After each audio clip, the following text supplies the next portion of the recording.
Climb Out is the UK's first queer climbing festival. It was all about creating a community where outdoor climbing meets queer joy.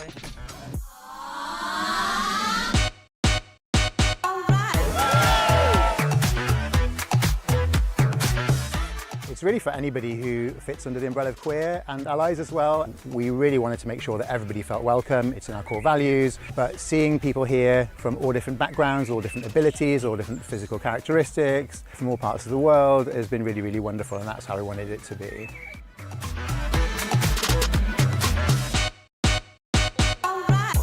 I'm doing the 19 track course today with my friends, so it's an exciting day. I've never been to a queer climbing festival before, but I'm really glad I came. That one, you'd have been pulled into the rock. Climb Out is an amazing festival. I arrived last night and there were amazing colours, rainbow flags everywhere. Everyone's really smiley and happy. I've loved every second. I'm a straight, middle-aged white male. I've come away with so much more awareness and understanding of genders and sexualities. I kind of feel like a kind of better person.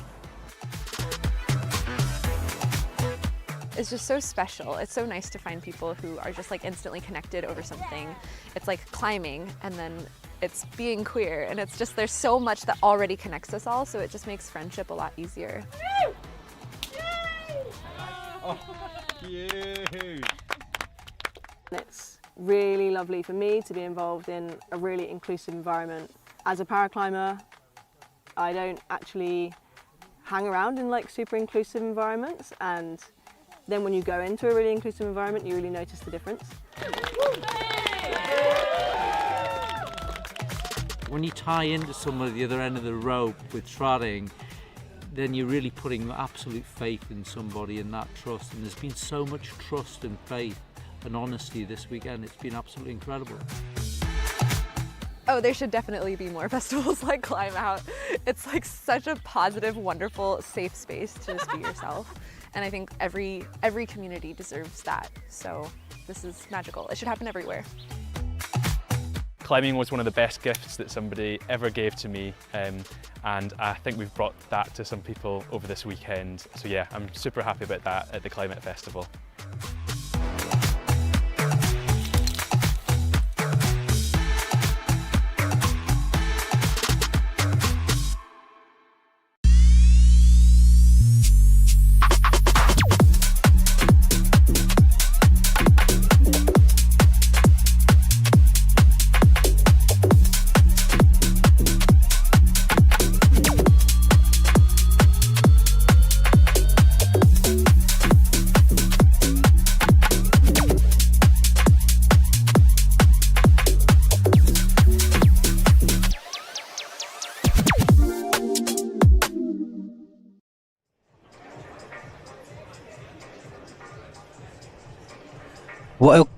Welcome to the 2026 British Bouldering Championships, live here in Manchester at the Depot Climbing.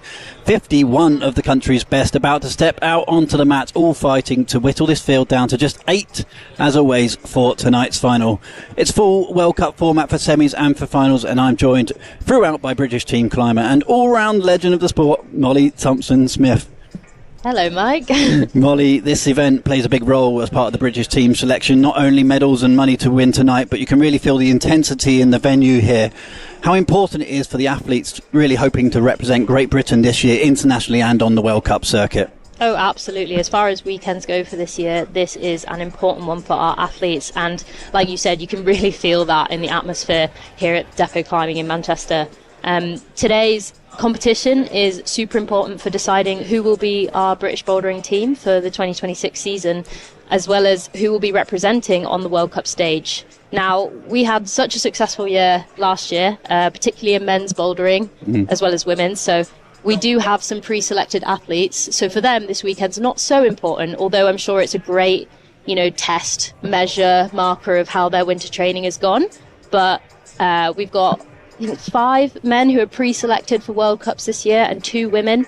So there's 3 women's spots up for grabs and 1 men's spot. So it's going to be really brutal in the men's field today. Yeah, it's a really stacked lineup. Let's have a look at the lineup then. Men's qualification really yesterday was well, like I said, absolutely stacked. Really was Max Milne who led the way at the top, with Hamish MacArthur and Fred Williams right on their heels. The top three separated just by the finest of margins yesterday. Behind them, really, it was the experience and youth. We saw a lot of youth really climbing really well. That all kind of mixed up really nicely with former champions Sam Butterworth and last year's winner Jack McDougall all safely through. A few emerging names though, and also a lot of them making quite strong statements on the boulders. This one is going to be really, really close. And I think this semi-final, as I said, Molly, is really, really wide open. 26, I think it is, in the men's competition, with a few internationals from the Irish team scraping through, bumping the number up from 24 to 26. In the women's yesterday, it was high quality really from top to bottom. Emma Edwards really led the way with a commanding round, closely followed by the super strong Lucy Garlick and Zoe Petermans, all showing real control across the set yesterday. Behind them, though, the depth of the field really stood out with a strong mix, again, of youth and experience making it through. Margins this tight, I think this one again is really, really wide open. But Molly, a few noticeable absentees though.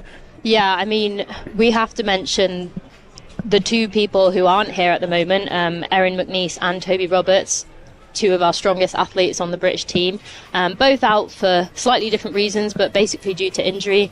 Toby's, I've written it down because it's quite complicated, currently struggling with bilateral ulnar neuropathy in his elbows, nerve compression in his neck and shoulders, and a bit of jaw pain. So we're sending all the best to Toby. I've seen he's back on the wall, which is great. I think he's here somewhere, actually. Oh. Rumour has it. But he's looking really strong, and it's, yeah, I guess with injuries as complex as this, just taking it step by step. And of course, we want to see him out on the world stage. So not competing here is a very smart move performance-wise. And kind of the same for Erin McNeice as well. She mentioned recently on Instagram that she'd been struggling with a lot of anxiety, more than your normal sports-related anxiety. And it was a very brave post. And I think we need to remember that athletes are humans, and absolutely, you can't just ignore the struggles of mental health as well. So we're wishing all the best for Erin as well. And we look forward to seeing her on the World Cup stage. So you can see on your screen then the scene here at the depot in Manchester is starting to look really good. The main competition wall here actually is good, but it's not quite big enough for the semi-final round. So just to set the scene a little bit, we have got, get my numbers right here, we've got 6 boulders across the front and 2 further boulders off to the left-hand side. Just off camera at the moment, 2 vertical boulders to start, followed by left to right as we work our way around the venue. Just as you can see our local MC here, he's currently stood, just to give you a bit of an idea of where we are here at the depot, he's stood on the right hand side of this really immense competition wall here at the depot. And Molly, there's a whole selection of angles, and you've had a really good look at the boulders. To me, the boulders look fantastic.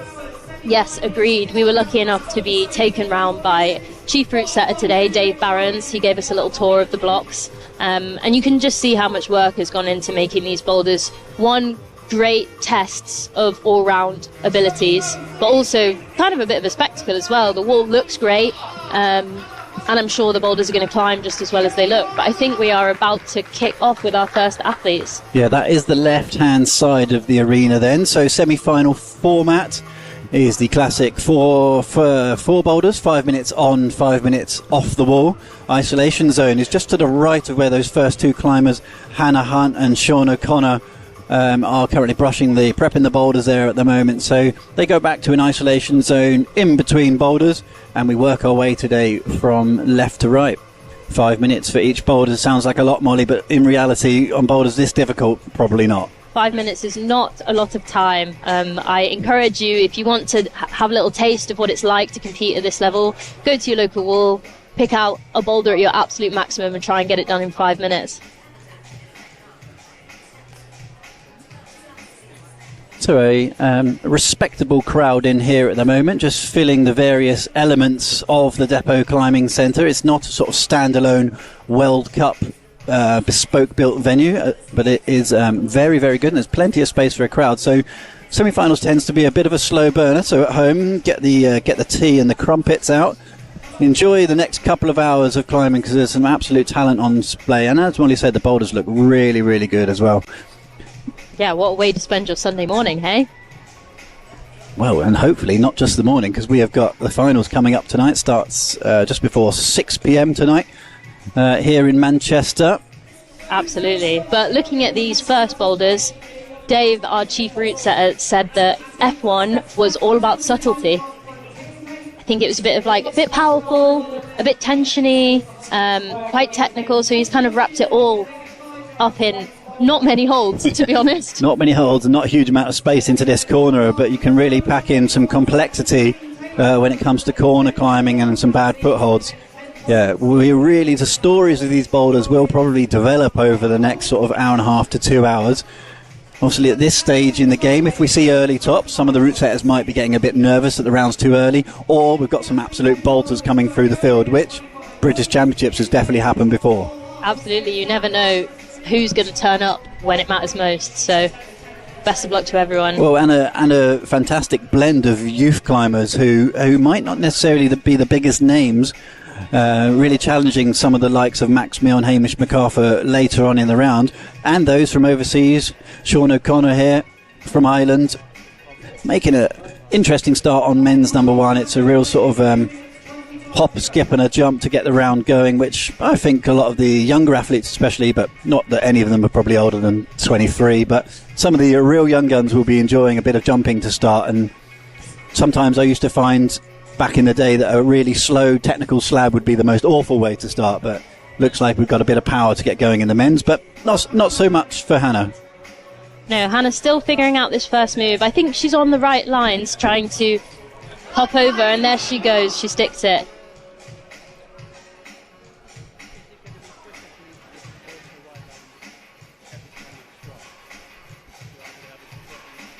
Just taking a moment there to look at that terrible 10-point hold. You know there must be a lot of difficulty between the 10-point hold and the top because they're both scoring.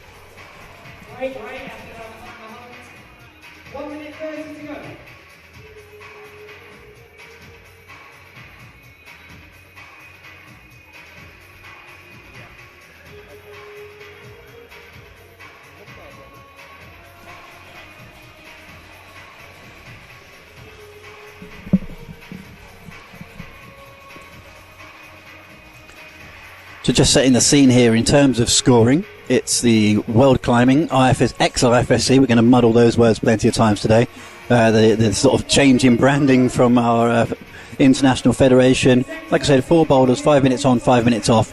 We've got what used to be 1 zone hold, which is now the 10-point hold. This is all from Olympics onwards, essentially, the scoring system.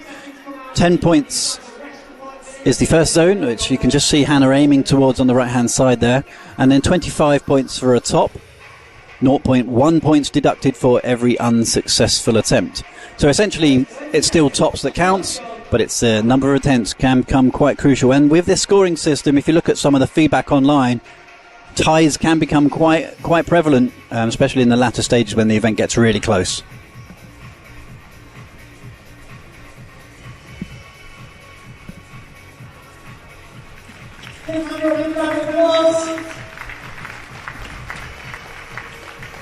And that is it for our first pair of athletes.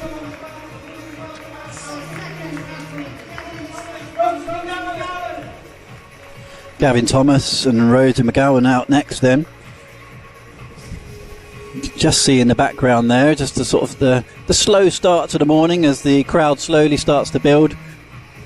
I always find it's such a pressured situation, Molly. You've been on the match yourself, competing in many an occasion, from huge international World Cups, Olympics, but I feel like the tension in a small room like this can sometimes be a lot actually harder to deal with than say 9,000-10,000 people watching live and countless thousands online.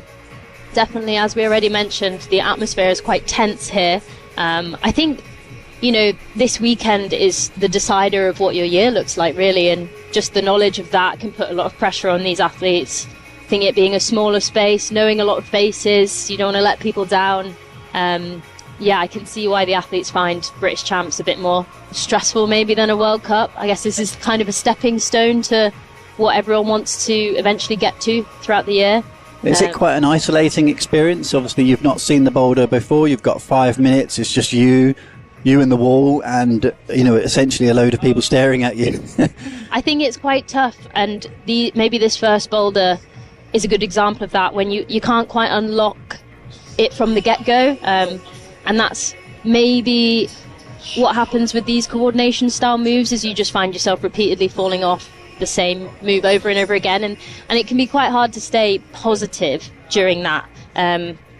So that's a little bit of a rough introduction to a round, but you know, it's part of the game now. This is a very common style, and the route setters have done a great job in trying to test everyone across the board, because if you do make it to World Cups, that's what you're going to get. So yeah, part of the indication from the organiser of this event, the BMC, was to the route setters to make it, quotes, World Cup style.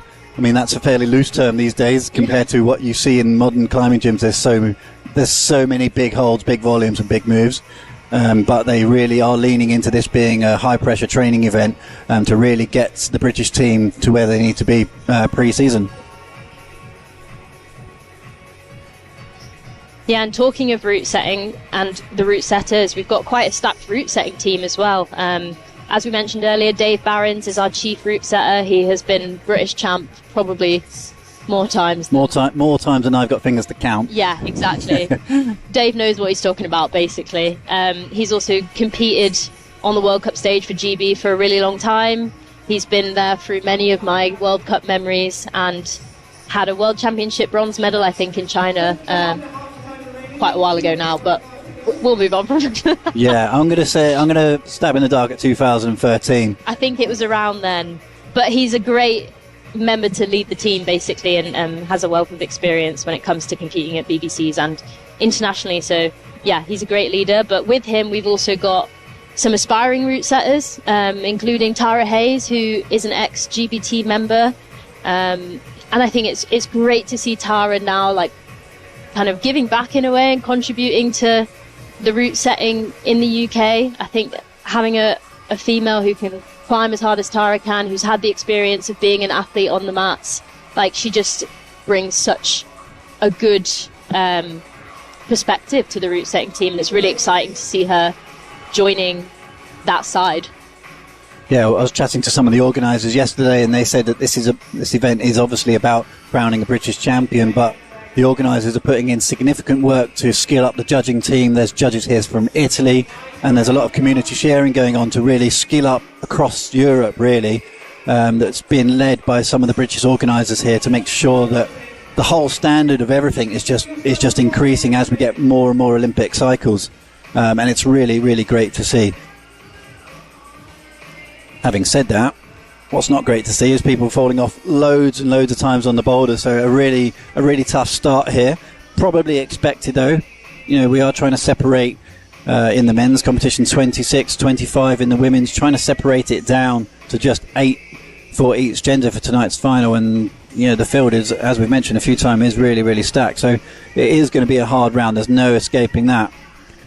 Yeah, and it must be a hard task for the route setters to try and split quite a big variety in abilities in this field. Going back to yesterday's qualification scores, we had the top finishers with points well into the over 100, and then these athletes coming out early on a lot lower down. So it's going to be hard for them, but I'm sure that they're just enjoying the experience of competing at a semi-final in the British Championships. So just to do a little bit of housekeeping, saw the time just flick on and off the screen there. We are just getting that under control at the moment, but this round is about to come to an end.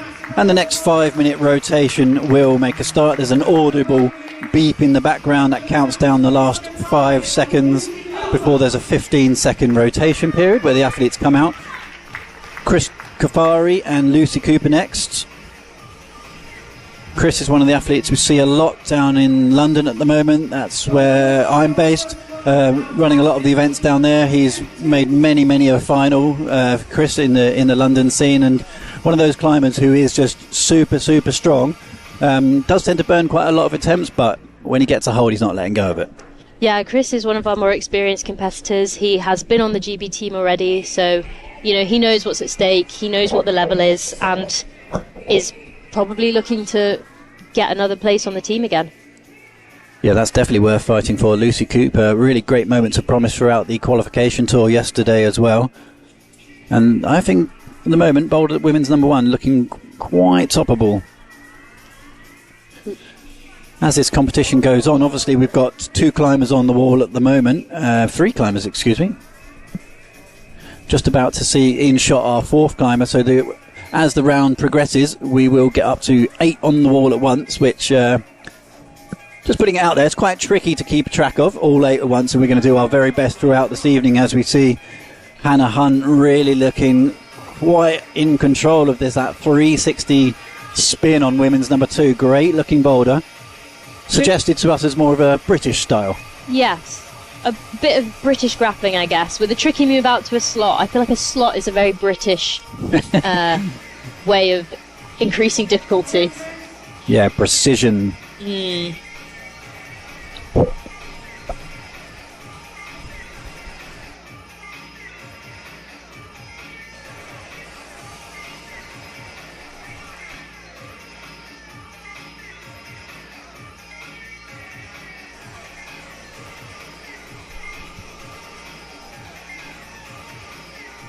Boulder number 2 then.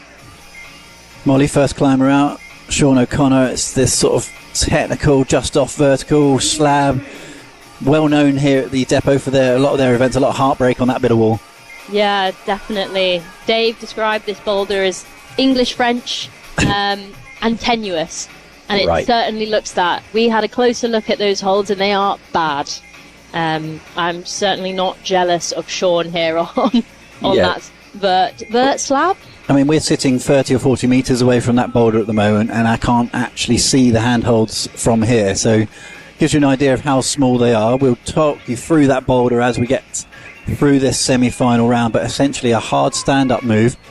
We'll come back to that actually. I'll describe that boulder in a little more detail, as we really want to see Chris Ghaffari giving it a bit of bounce across here. He just hasn't found the sweet spot on those volumes.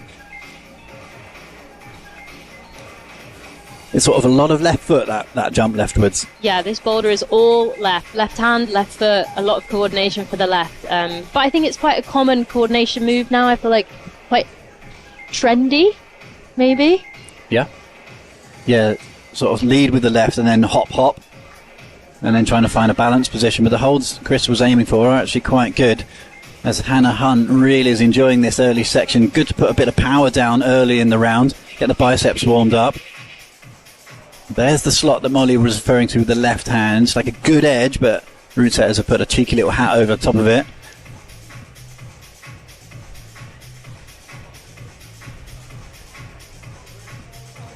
Chris trying something slightly different this time with the right foot cross through as well, to trying to generate out of that. Really hasn't found the movement pattern at all there at the moment, Ghaffari.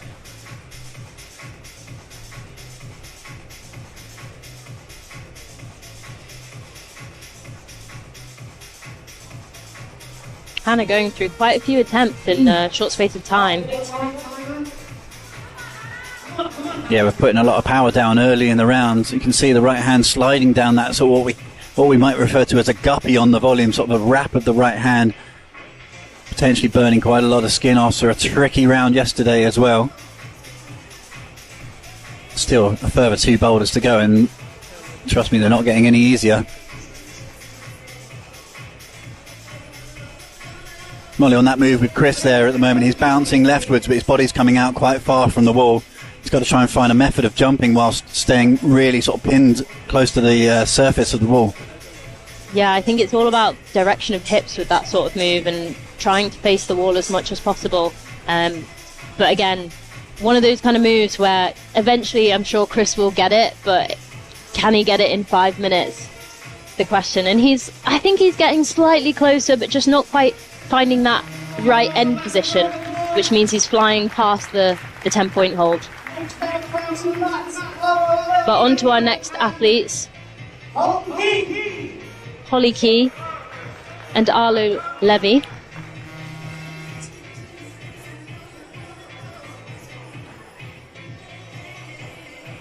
Yeah, and wearing 104, Gavin Thomas just starting his campaign on that slab. That's the one that I just briefly mentioned earlier. There's a tiny little crimp in the middle of the wall there. It's blocked as well, and it's a real teeter to the right on that boulder, and some horrendous footholds. There's Arlo starting his campaign. Really well colour coordinated with the wall there. I like to see that. Representing White Spider in the south of London. And I've actually seen Arlo quite a lot recently at the Blockfest events down in London. kind of, to me, seemingly came from nowhere, and everyone was sort of shaking their head like, where did this guy come from? He's absolutely incredible. And he's got that real sort of slight frame that when he gets a small hold, he certainly isn't letting go. It's very impressive to see. But he's looking quite an all-rounded climber now, and looking very, very good. Yeah, he's only 16 years old, so he's pretty young. He is on the England talent team, so clearly interested in competing and showing a lot of potential for the future. So if you have just joined us, Mike Langley and Molly Thompson-Smith here. This is the Senior British Championships for Boulder. 26 men and 25 women are going to be climbing in front of us throughout this morning. The next couple of hours, climbers here at the Depot Climbing in Manchester will be working their ways left to right. 2 boulders on your screen at the moment are on the far left-hand side of this venue. And they take their 5 minutes rest in an isolation zone behind the wall before coming out on the main sort of beef of the comp wall here that starts to get steeper and steeper as they go around, culminating in some really big moves we'll see later on in a 60-degree roof. Semi-final round is here with the aim to get down to just 8 finalists tonight. There is the under-17s British Bouldering Championships going on simultaneously here in another room. Sadly, that one isn't streamed this weekend. That would be too many climbers to talk about at once, considering we're going to have 8 on the wall simultaneously shortly. But that is going on in the background. It is looking like a great event, and those really are the future, and in the years to come they'll be stepping up, and we'll be seeing those on the live stream as well. Arlo looking like he wants to stop on that first black hold and not try and carry on the movement. But speaking to Dave, it sounds like you can't stop. But I mean, everyone loves to see a bit of boulder breakage. Oh, yeah. So we'll see if Arlo can prove Dave wrong.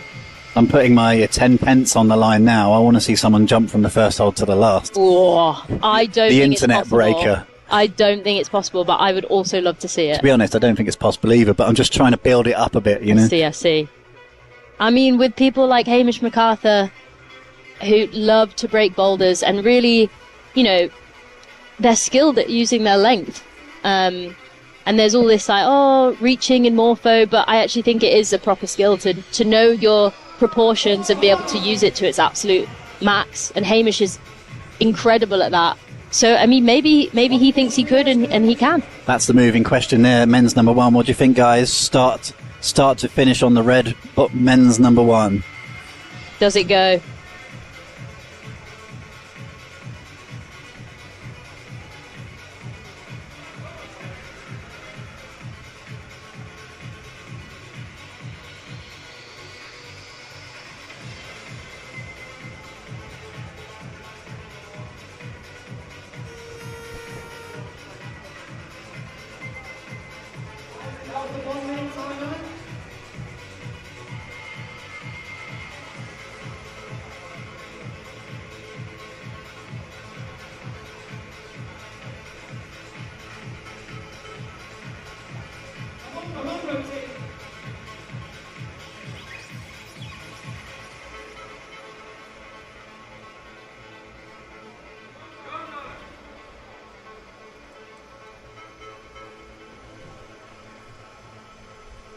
Rosie's really kind of getting into the pain cave early on in this competition. Real battle with that women's number 2.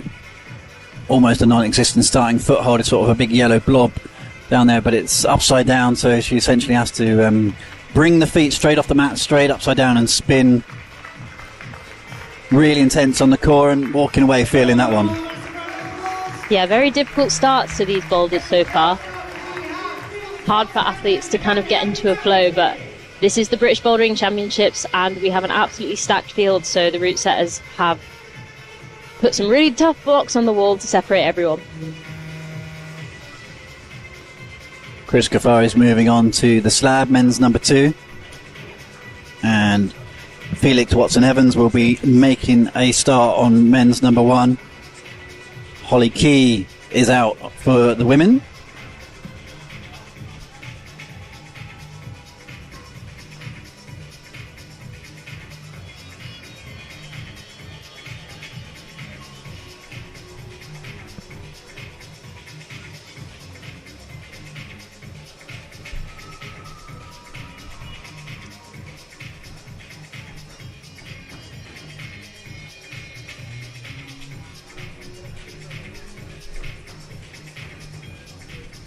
Lucy opting to not go feet first on the start of F2 and just going pure power.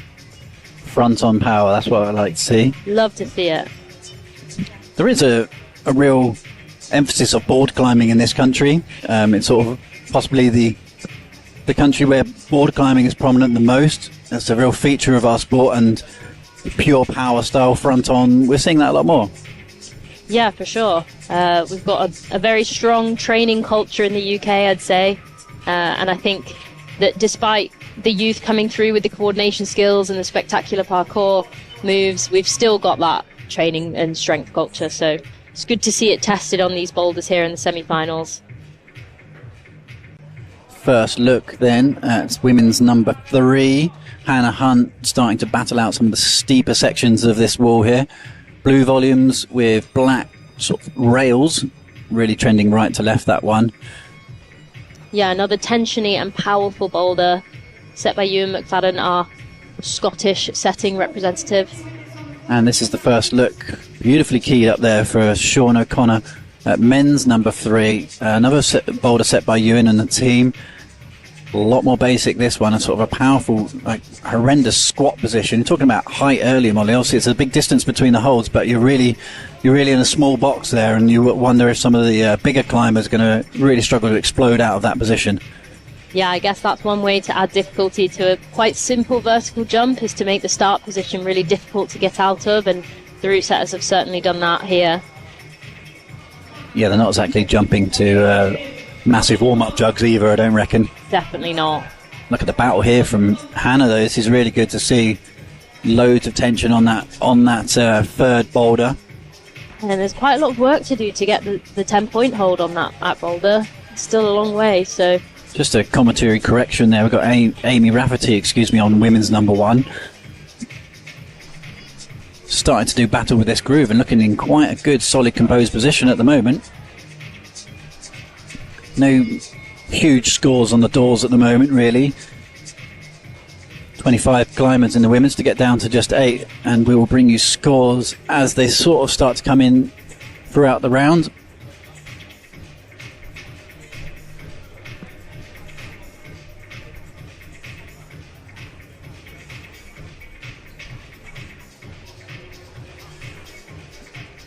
Chris getting established on M2. And even just starting this boulder looks really challenging.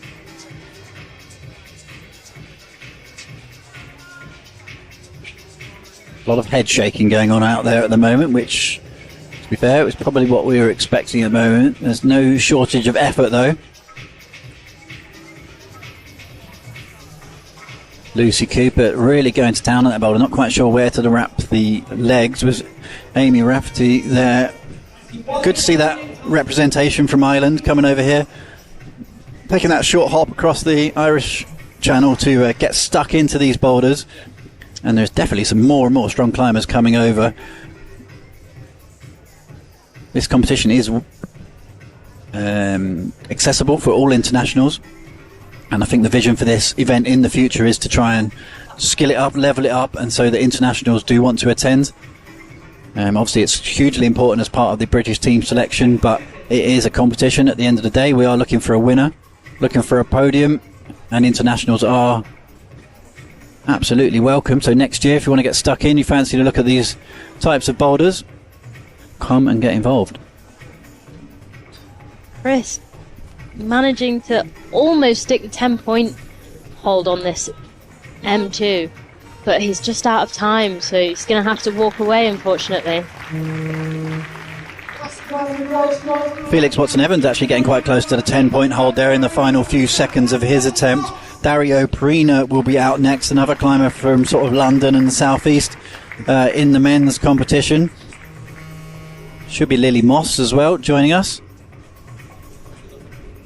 And in the next rotation we'll have our full 8 climbers on the wall at once. We are nearly at that stage already here in the semi-finals.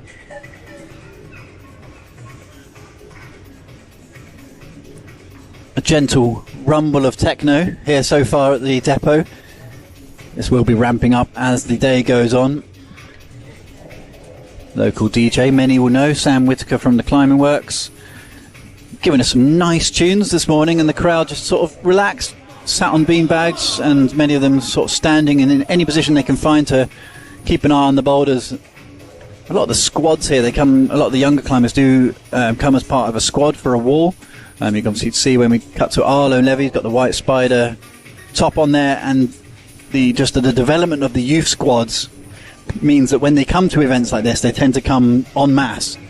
Yes, so there's a lot of support for each of the athletes. They come en masse, they come with coaches. And it's kind of crazy to see how the sport's developed over the last 10 years or so. Do the coaches come in coaches? Do the coaches come in coaches? They probably need to with the amount of athletes they've all got in semi-finals. But no, it's also a good opportunity for coaches and athletes to practice their warm-up together. Coaches are allowed into isolation, so I saw a lot of them going in this morning. And yeah, it's a good opportunity for both coaches and athletes to refine their competition process, their skill sets. Arlo looking really in control of that first move after a whole pile of attempts. Sort of really slamming the right foot down onto that volume to establish in control in the starting position, which is not easy considering the first hold is a sort of a non-existent upside down crimp. It's almost like a thumb sprag of a hold. It's like a placeholder, really, isn't it? Just there because it has to be there, but not really that useful. Oh, and that was really close from Dario on men's one. Yeah, Dario's got a bit of a reputation in London for being a bit of a king of the dynos. Oh, really? So Dario was probably quite excited when he came out to see this boulder as his first of the day. Oh, yeah, he is getting very close. You're right, Molly. He's got that right foot step-through technique is on this boulder. Third boulder. Looks like we might have an early top. Interesting, went with the left hand at the top. Really, really close straight away. Gavin Thomas. We will do our absolute utmost throughout this competition to keep track. We've got 8 climbers to keep an eye on all at the same time here. Any key moments, we'll do absolutely everything we can to bring to them. Lily bring them to you, I should say. Eyeing up the 10-point hold on F1. Taking her time, chalking up a bit, which I think is a good idea because there's a lot of difficulty to come between that 10-point and 25-point top. Oh, the horrendous press in the corner. Seriously intense on the shoulders as Dario goes again. He seems to have gone backwards slightly in terms of progress.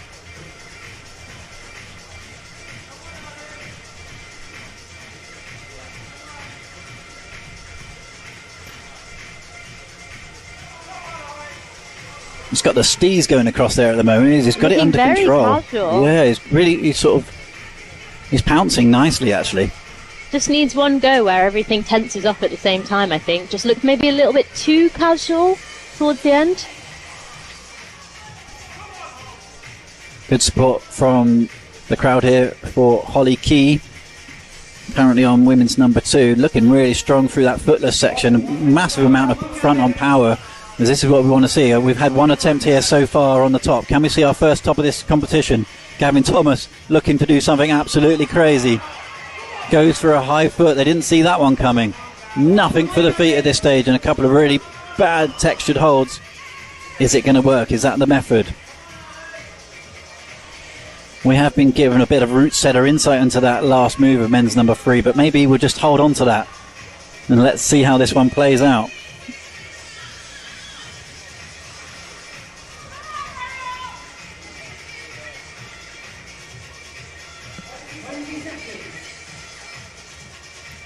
Not much time left for our athletes now, and you can tell because the goes are getting closer and closer together, those desperate attempts to try and claw any sort of points from this round. Straight back into it, just a few seconds left. The final 5 seconds. Interesting one over the right hand that time. Could that be the way? See, our timer here is just very slightly off. Doesn't seem to make a huge difference to us though. We've got the audible beeps in the background and all is good. As we head into 8 climbers on the mats now, with Hannah Hunt and Sean O'Connor, the first climbers to get stuck into boulders number 4. And on the stage for the first time, it's Stephen Keir and Maya Patel. Loving the shorts. Strong look to start.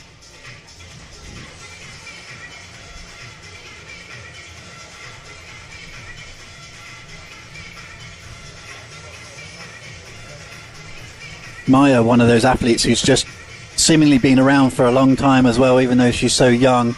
Made lots of different finals and lots of different competitions, and it's really great to see that sort of athlete pathway from the youth coming through and making these senior British Bouldering Championship semi-finals. Yeah, absolutely. I believe Maya competed at Senior European Cups over the last couple of years in bouldering, so knows what the international stage looks like. But over on M1, Stephen is doing something quite crazy. He's opted for feet first. Yeah, let's see if there's any mileage in that. Boulder number 4, Hannah Hunt. Absolutely steady as you like through potential sort of 1-2-3 move. Ended up sort of being more of a 1-2, but this next move looks absolutely wild though. A good 2 or 3 meters to cross. Lâché across the bottom of the wall. Downwards, almost slightly downwards, leap onto a slab. Yeah. That one comes from our French route setting guest, Pierre Breuer. Sets for the national French team. He sets internationally a lot. I think he was an Olympic route setter in Paris, so a very experienced route setter. Yeah, very high standard. Let's hope they've got the level right though. The boulders can look cool, but if they don't produce a result, we've got a situation on our hands. But so far so good, and boulder number 4 for the men's looks fantastic as well. Sean O'Connell was one of the first to get stuck into that, as Maya Patel seems to have found a handhold out of almost nothing there. It's that little screw hole that she's just dug the fingertips into on the right hand. Will Stephen try and break this boulder again? No. It's more likely to break some shins like that, I think.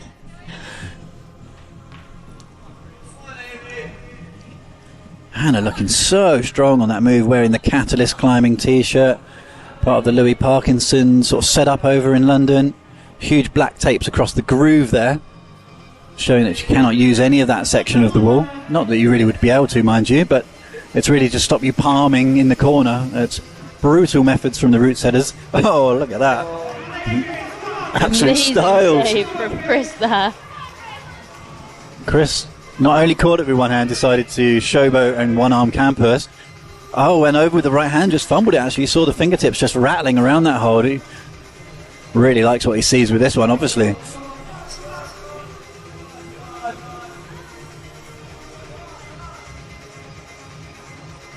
Oh, and Stephen jumping all the way to the 10-point hold. That could also be a good option. Yeah, I like the look of that. Simplify the movement a little bit. Here we go, boulder number 4 from Ireland, Sean. Really pumping hard. 61 degrees I measured this roof earlier. Doesn't get much really steeper than that for competition formats. No, definitely one of the steepest comp walls out there, I'd say.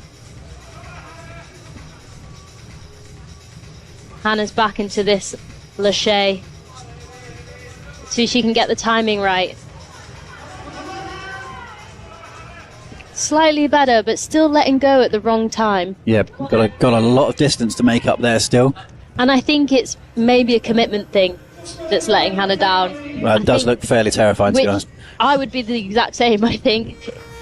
Yeah, you walk up to the bar, oh, really? Yeah, for Sunday morning. Oh, just throw myself at this volume. Chuck myself across the wall at the depot just to finish off a really brutal weekend. Yeah. Maya trying to crimp anything she can find.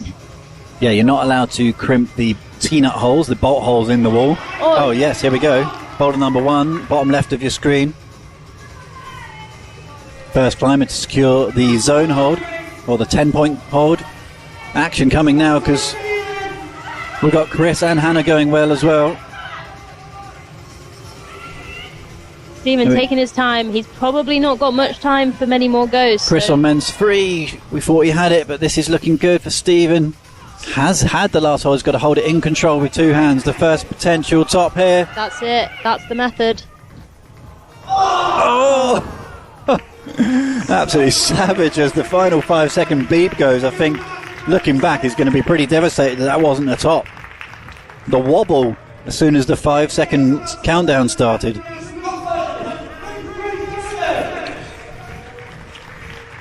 Reese Conlon coming out with super experience all the way through all various youth competitions, competing internationally so much recently. And Ruth Johansson. Yeah, Reese maybe more predominantly a lead climber with European Youth Cup wins to his name. Yeah, really focusing on that discipline in the last sort of season at least. But clearly quite handy at bouldering still. Absolutely. Well, I think you have to be. Absolutely. When I was looking through the results last night and just sort of looking into what a lot of the athletes have been up to in the last few months, what you notice is just compared to British Championships of old that most of these climbers are lead and boulder specialists, and the good old days of just knuckling down on some bouldering, really these days you have to be good at both. Yeah, for sure. You may choose to specialise now that we're kind of done with the combined aspect of the Olympic format, but you get laches on a lead route now, and you get long boulders in a boulder competition, so it really just does pay to be at least competent in both disciplines. Yeah, I was actually really surprised every time I went onto a social media profile of one of the athletes. A lot of the times it was lead climbing photos that they were front and centre on there, and I was like, oh, I'm looking for British Bouldering Championships action here, as Arlo Levy shows that tremendous arm strength that he's got, that contact strength, also going for a high heel as well. I do wonder if, as this competition goes along, we're going to start to see rubber really building up on top of that hole. That might become a method. That top hole looks absolutely disgusting. It might also be a bit misleading, as insider knowledge from the route setters is that the left wall is crucial in making that top match work. I do wonder with the more experienced athletes how they will read that. But when you start to see rubber build up on a hole, automatically you see that as a key piece of evidence in your problem solving, and you might start to follow it. Yeah, for sure. These athletes have never seen these boulders before. They've come out, they've had no observation time, so they are just trying to get as much information as possible in this 5 minutes as they can, to speed up and to be more efficient in their attempts. So things like rubber on holds is key information that I'm sure they'll read into.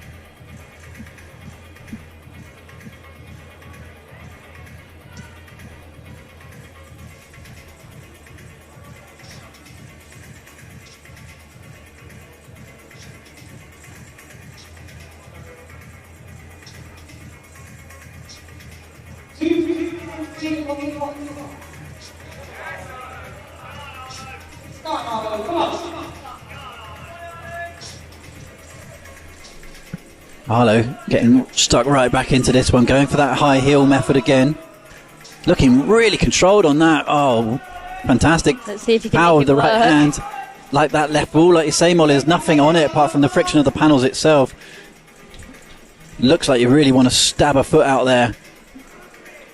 Open up the body to get the match on the final hold. Ooh, good go from Reese there, looking really springy, just didn't quite land the foot. The hands were all in the right place, but missing that hand-foot coordination. Nice little 1-2 from Rosie. The open hand drag on those sort of big sloping jugs, but it's the next move really where the money is.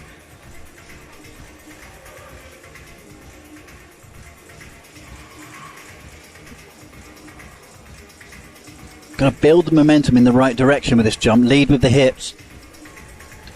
That's straight out of the parkour route setters playbook, that boulder.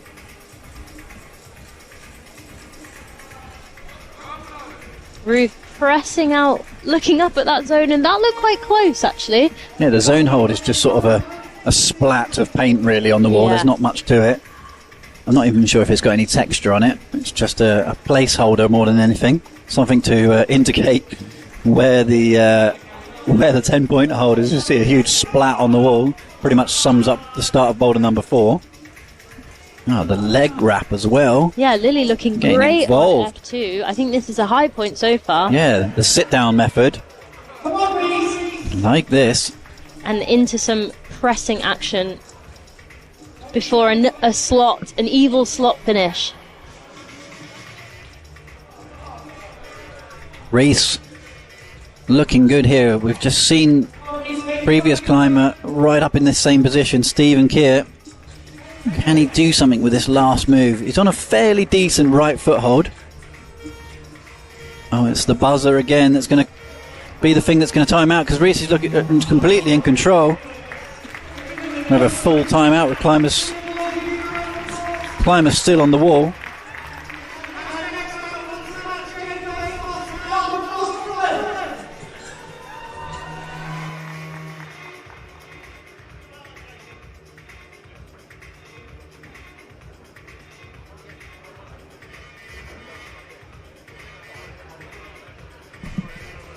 Really good rotation. This round is really starting to increase in its intensity already. Not only is there more people in the venue, but boulders are getting close to being topped here as well.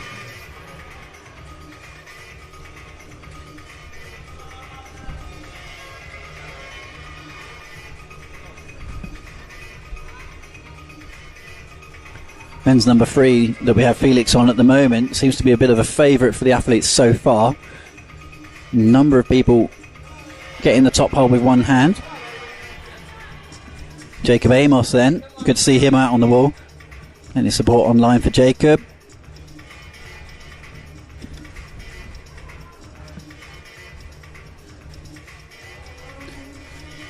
Adding the British Championship semi-finals to some of his sort of GB attributes so far here, Jacob. Martha doing a great job on F1, teching out that first move and not jumping, and figuring out pretty quickly. She's got a lot of time to figure out how to get this 10-point hold, which has been causing so many athletes issues. And Maya straight up into the zone. There's that little crossover catch with the right hand, flying into sort of like a Gaston pressed at the top.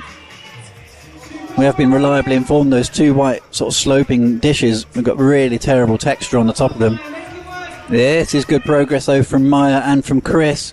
Both climbers from the London area, high up on the wall here at the depot. Chris really locked in on that right toe. It might actually be stuck in that hold there. Either there's the release, and as with so many times, as soon as you release a toe catch, the momentum of the body spins you straight off the wall.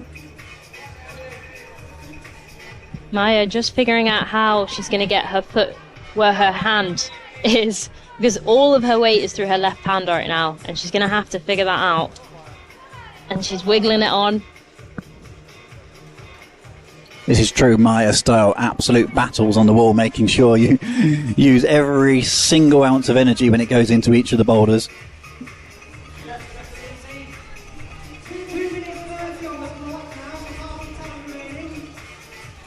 Great to see a few different methods on how to secure that second hold on F1. Jacob looking all right on that. A little bit of getting the tap going with the 1-2 with the left foot and the left hand, but not really slowing it down the end point of that move on the 10-point hold just yet. It's good to see Martha competing internationally a little bit this year as well, starting that sort of international career. Not really enjoying, like most, boulder number 1, this horrendous groove.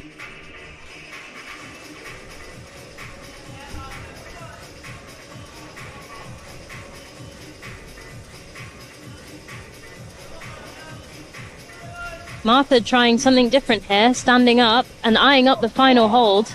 I wonder if Martha's going to go straight. Ooh, yeah, good call, Molly. That does actually look like there's something in that. Yeah, Martha looks like one of the taller athletes maybe, so definitely looks like it could be an option for her. Going straight for that method again, really doesn't like the look of the groove off to the right.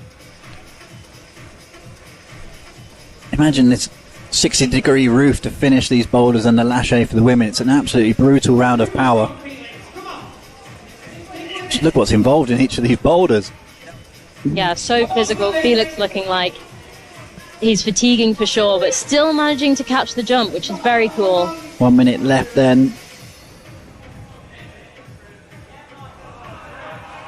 Can't see the bib number here, but I believe that's Felix going for that top hold again.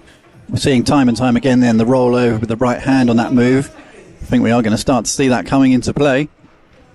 What's Martha going to go for on this first block? Oh, good catch as well from Jacob. Yeah, great work from Jacob. Looking casual on that foothold as well. Sorry, Molly. All good. Let's see if he can get this final match in time. The clock is ticking. Stood up on that like it was a ledge. Last hold is terrible though. They're just really strong on the right foot. Just pushes up, and he's looking for a screw hole with the right hand. That might actually work. It's going to be close, though. It's going to be really close on the buzzer, this one. Oh, I think he's found something. Yes! Amazing from Jacob. What a start. Crowd love that. Atmosphere here at the depot just goes up a notch all of a sudden. DJ drops an absolute techno banger at the same time, and we are up and running at the British Championships. I think all that support online for Jacob has worked. Jacob Amos first top. Things are getting close. With the lights down here in the arena, to be honest, I couldn't tell you what the time of day is. With these tunes, basically a night in the club. With absolutely brilliant atmosphere here at the depot. And out next, we've got Sam Hammond and Laura Lieveland. Yeah, Laura Lieveland, another climber I've seen quite a lot of recently. Used to be Laura Munro, got married recently. Congratulations to her. And is very, very strong. One to watch out for. Reese looking really good on this slab. He's established well straight away and is taking his time, leaning over. Stay patient, Reese. Come on. Oh. Did you just say staycation? Stay patient. I thought that was a new bit of climbing terminology I wasn't aware of there. Holly in for this final lâché on the final boulder. Let's see if Holly can give it the beans.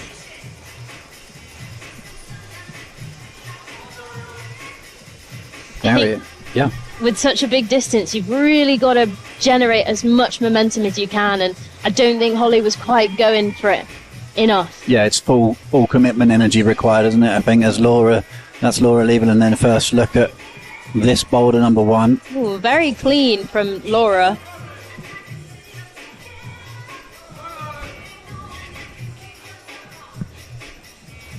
Is Sam Hammond as well, getting stuck in on the left-hand side, just to the left of Laura there. Those two boulders really close together.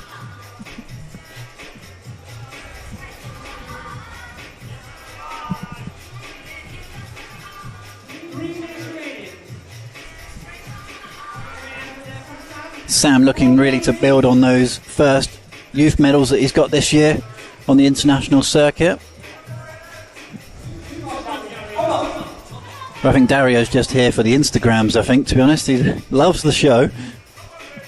Yeah, clearly very competent at coordination. Oh, and look at that! That was the closest we've seen to that kind of final position that we know works from the route setters.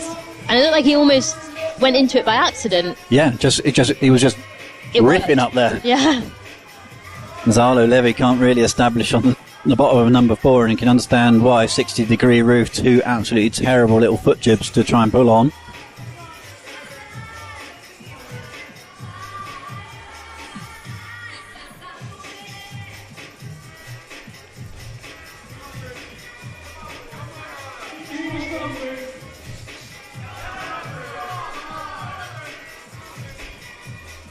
First look at some scores then here on the live stream, as we are starting to get results coming in as the scores build on the tower on the left hand side as this competition goes on. We'll talk you through that and some fancy new graphics that really give an insight as to what the potential for each of the athletes' score is. 8 climbers on the wall at the moment. Or off the wall, as it may be. More off than on, actually, I'm going to say, at this stage. Brutal round so far, but as expected here at the British Championships.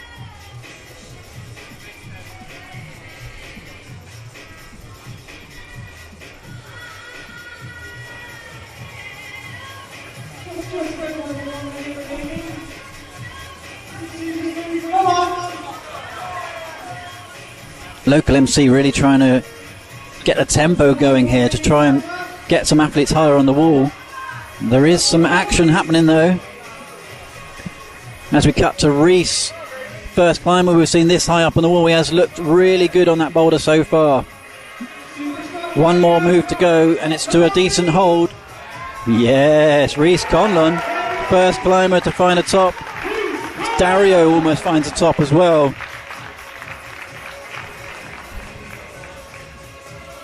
Second climber to find a top in this round, actually. There's the graphic on the left-hand side. Obviously, it's 10 points for a zone hold, 25 for a top, 0.1 deduction for every unsuccessful attempt. And the bar that you're seeing there is a darker shade of red for their actual score, with their potential score in the lighter red. It's a new way of us looking at the scores. It's fantastic. It gives an idea of what the climber can potentially get. Really adds to the viewing experience here at the British Championships. And we will be seeing that scoring stack more and more as the round goes on, as points start to come in.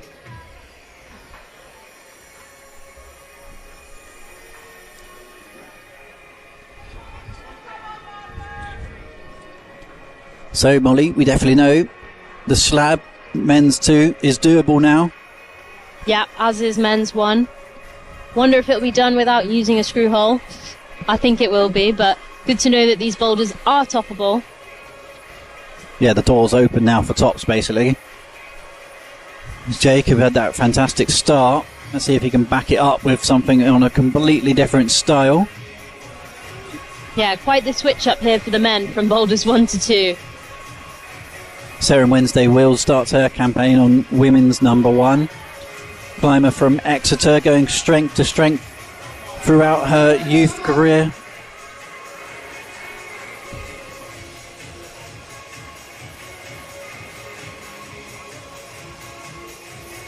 On the GB team, really good showing from the southwest here this weekend. A lot of talent coming out of Exeter at the moment.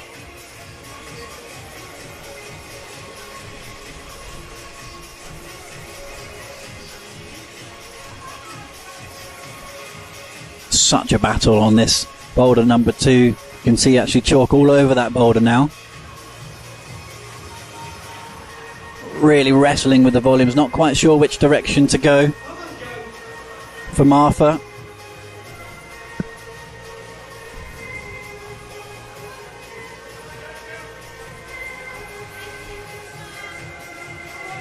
So when you look across the split screen at the Molly, there's so many slips happening early on in these boulders. Gives you an idea of how hard the start of these boulders actually are. Yeah, the route setters have not made a single move on any of these boulders a gimme.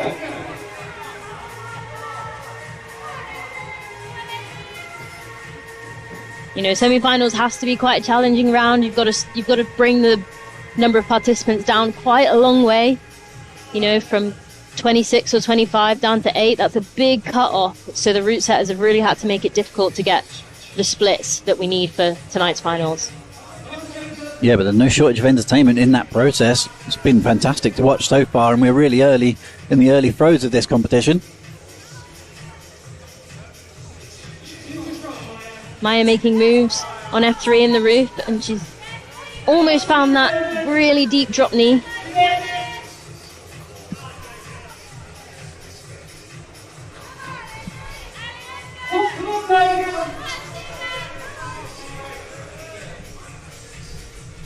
Stephen is in the position to match the final hold on M3. Is he going to manage it?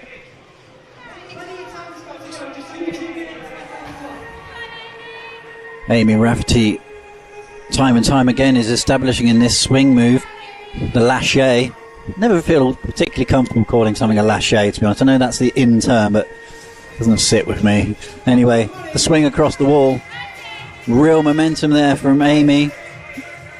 Looking better, but still miles off establishing into a solid position on the right-hand slab. Like Molly, you said a couple of times now, it's a real confidence move, that one. Sarah Wednesday Wheels, on the other hand, is also doing battle with this comp wall here at the depot. A number of these boulders require so much smearing onto the panels. It's a textured wall, but it's not that great.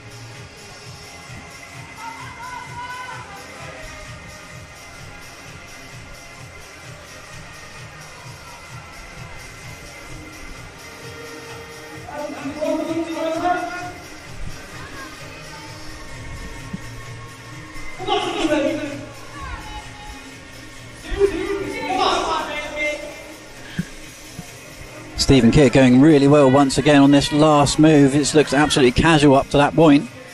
Let's see how he gets on this time. He's going well, but it is the last move that's causing quite a few problems.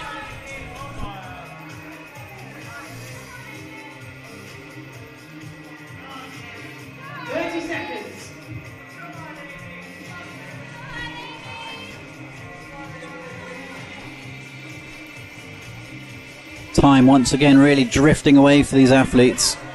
Absolute battle mode. It's been... Ooh. Wow. Huge splat. Fall there for Amy. Hope she's okay. I think she's fine. Yeah, just off camera, one of the officials has dropped in and she is fine. Just walking away. Great effort. Hell of a way to finish your British Championships. Yeah, great commitment from Amy there. And we are going to bring in our head route setter today, Dave Barons. He's going to have a little chat with Molly.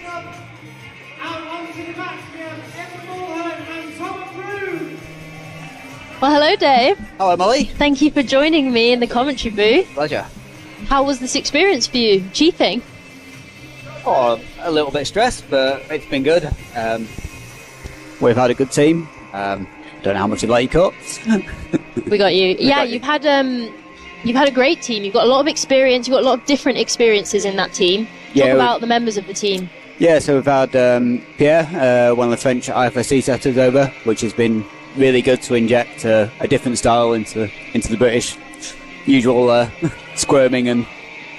Yeah, we've still got our squirming, as we can see on F1, which I believe is your boulder. Oh yeah, that's a great bit of squirming. But we have also got some crazy coordination moves across the round, so it definitely looks like a varied set of blocks. Yeah, that's what I always try and do when I chief an event, is to try and get a variety of boulders. So for me, you have the best climber is at the top in all styles, not just at one style. Yeah, for sure, and I think we can definitely see that on this set of boulders. How are you finding watching it? Is it going to plan? I think they're somewhere near what we expect at this point of the round. Yeah, I was saying earlier, it must be really hard to set for such a variety of abilities as well. You've got, World Cup medalists, and then you've got people entering for fun maybe, or youth athletes just coming through. And it must be hard to ensure that everyone has a good time, but you're also testing people. Yeah, definitely. We'll try and make the first half of the boulder a little bit easier in the context of that boulder. So it might be a medium hard start and then a really hard top to split the top end. So we try and get a split all the way down the field. We'll see if that happens, but fingers crossed. I mean, I think it's looking good, and I'm really excited to see some of the later athletes coming out later on the mats. Is there anyone you're really excited to see? Oh, I mean, all these top boys are all really entertaining. They're really hard to split. They're all so close. So yeah, you've got quite the challenge on your hands, don't you? I mean, hopefully my slab will do quite a lot of work. Well, I missed the top that we had on it, so... Oh, you missed the reef on this top? I'll have to go find a replay somewhere. Yeah, I'm sure we'll be able to replay that at some point, but I'm sure we'll see more tops on that slab. I hope so, yeah.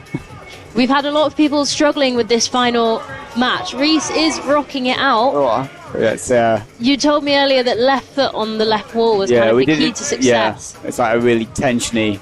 Oh, that angle really kind of shows how difficult it would be to match that with that right heel. I think Stephen got really close. He managed to jump into it and stab the left foot out, and it looked like it worked. So you just have to really push really hard. It's really tensiony, really shoulder intensive as well at the same time. And yeah, I think that's kind of a key theme with these boulders, is that they're quite subtle, they're quite tensiony, and maybe quite hard to know exactly the right beater just from looking at them on the floor. Yeah, so you definitely have to feel out what the boulder's telling you a little bit. It's not always... So we're kind of trying to test the instincts of the climber as well.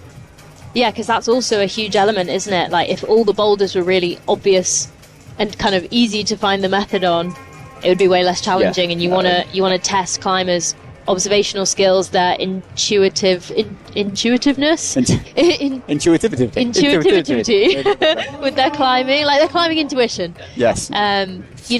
Testing everything basically, and so that's why the boulders are maybe a little bit more cryptic. But that's what you come to the BBCs for, right? Yeah, I mean, all boulder comps, I think all of them like solving a problem. They also all like doing boulders, but True, but we've had Unfortunately, in a boulder comp, not everyone can do all the boulders. no, and the semi-final is usually the toughest round. Am I right?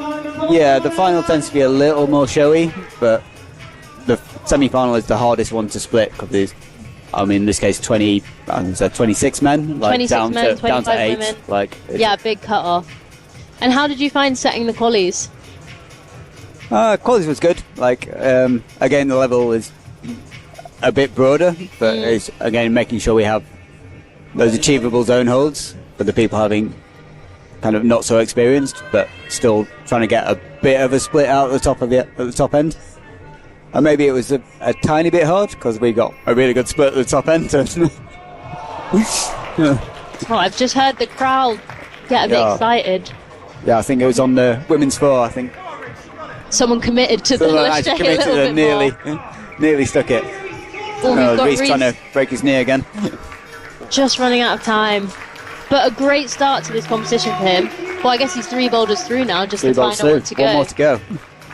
And it's such a nice exit to the round. And, and the 60-degree roof. I detect a hint of sarcasm The there. route setting team are all really battered from testing in that roof. Yeah, can you describe the process of setting for an event like this? Because I feel like maybe the public don't quite know what goes on behind the scenes in prepping for an event of this scale. Yeah, so usually one member of the team will put a concept of a boulder on the wall, and we'll all set one concept for the boulder. So when we say that this is so-and-so's boulder, it was their initial concept. But then as a team, we come through and we'll change it and try different things and go, oh, you can get it this way, and then we'll make it work a way that we want to make it work. And then from there, we can change the difficulty of each move and tweak it to what we want. Was there any panic tweaking this morning? Maybe a little. A little. A little debate around. I mean, I guess when was the last time you saw all of these athletes climbing? It must be so hard to kind of know the level without...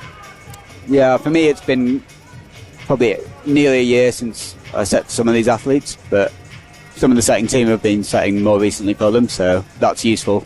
Like, again, so I can ask them their opinion on and just difficulty and hopefully come up with the right answer. Yeah, well, it looks like you've done a fab job so far. We thank you for your services. Thanks, Mal.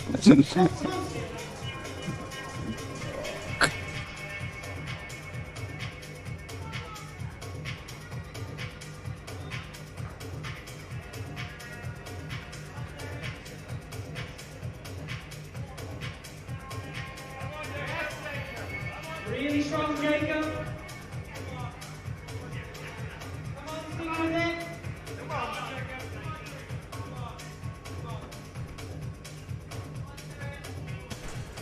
As Dave departs the commentary position, boulders really starting to be challenged here by the athletes, and a really good looking tour of boulders that Dave and his team have put on as Livy Gent starts on women's number 1, really starting to push onto that right hand horrendous little dish. Livy, another climber, has come back into competition climbing and starting to take it really seriously and getting very handy at the same time, part of the KNS squad down in the south.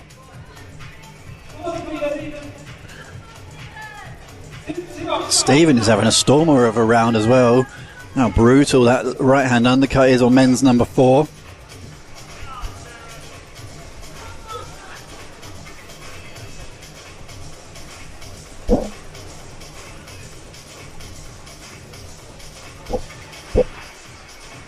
We will continue to bring you scores on screen when there's a little bit more to look at, because at the moment this round is absolutely savage. Couple of tops, plenty of 10-point holds, but at the moment this competition's still got a long way to go. So get locked in at home, get the brew on. As we start ramping this one up, it's going to start to get more and more exciting. Climber number 13 at the moment of 25 is out in the women's, Livy.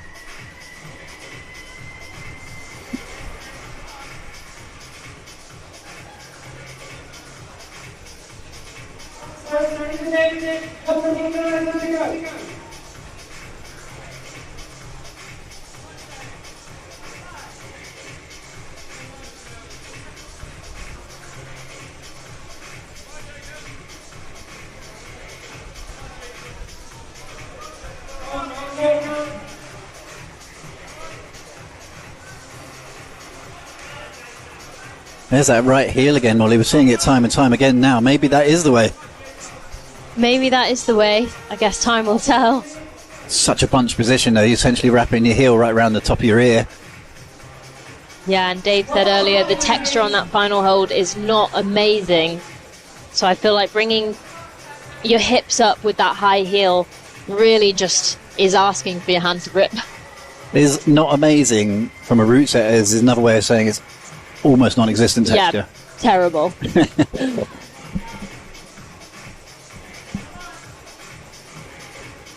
Seren just struggling with that slot move with the left hand, a powerful section out of the roof.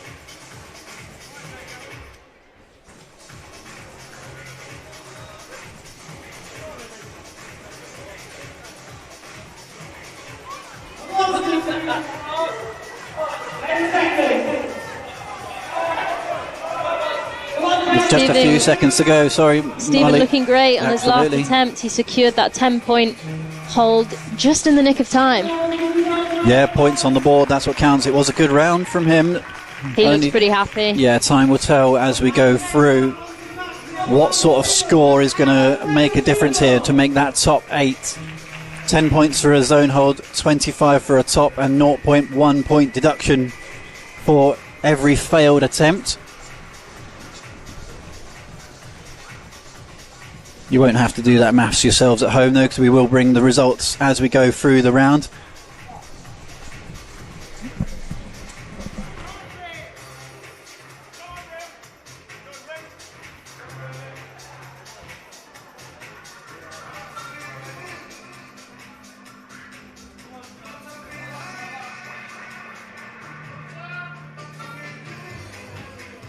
Just as the round continues then, Chris Ghaffari straight off the mats. Chris, a brutal round of boulders, but a great set of boulders.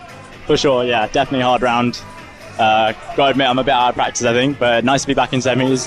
Happy to make it at least, and yeah, definitely some things to work on, I think. Yeah, obviously British Championships is always it's a big event every year. The standard seems to ramp up every single year. Personally, obviously Boulder #1 for you was a tough experience. Yeah, for sure. I got a bit out of practice on the slabs at least. Definitely the hopping and the new style. So it came out of the gates flying on that one. You still managed to get a nice little showboater going on the one-arm pull-up on Boulder #3 though, Yeah. with the white sort of disc, sort of slopey jugs. Yeah, I got to admit, probably should have caught that 2 hands, but happy to have caught that at least and got the zone. You're only happy if the photographer caught it. Exactly, right, as well. yeah. Otherwise, what's the point, to be honest? So I'll catch up with Sam later and see what he got in terms of that. But yeah, last move on that, really hard. I mean, there still hasn't been topped yet, but what Dario was doing looked like it was close and definitely looks like it would work. And how has the whole experience been here? It feels to me that there's an intensity in the venue here this weekend with so much on the line with the British team. Yeah, for sure, definitely. Everyone's trying a lot harder. I think also everyone's training much more intense for this sort of competition. They know how hard it is to make semis and to make the finals with such small margins, and especially between the 4 routes here, everything's so minimal, such low percentage slabs and some really tiring overhangs. So trying to stay fit and trying to keep that pressure on for the entire 2 days is key. What's the vibe been like in the isolation zone? Obviously, it is a British Championship, so most people know each other. But is it bants or is it just like straight down to work? I mean, I can only speak for the London boys at least, but I think because we've all been competing together for a long time now, there's quite a lot of banter at least. Quite easy vibes, easy going, trying to keep it relaxed as we can, because obviously, even though it is quite mentally stressful, you try and stay as calm as you can. And Sam Hammond really trying to work hard on these top bowls. You've been up there, like that sidewall. How bad are those holds? That last hold is way worse than it looks on camera. I mean, I've seen some of the lads who have just tried to go for it without any feet on, and if you can't hold that, it's understandable how bad it is. And do you feel like that left foot on the sidewall, that something's going to have to happen there? I think so, for sure. After what Reece was trying with the high heel, and he rocked over as much as he could, it didn't look like it would go. So I think left foot on the sidewall, maybe with a palm on the right hand, would definitely finish off that boulder.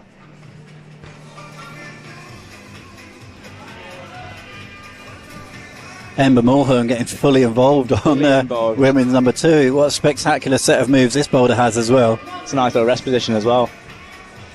Oh, come on. Climbers that you've been on the mats with time and times again. Reece Conlon trying to finish his campaign up in the roof. Tom Steele, obviously somebody you've climbed with so many times. You've got Blockfest events down in London. Yeah, Tom Steele, great progression over the past few years. Super strong in qualies, and nice to see him competing hard in semis.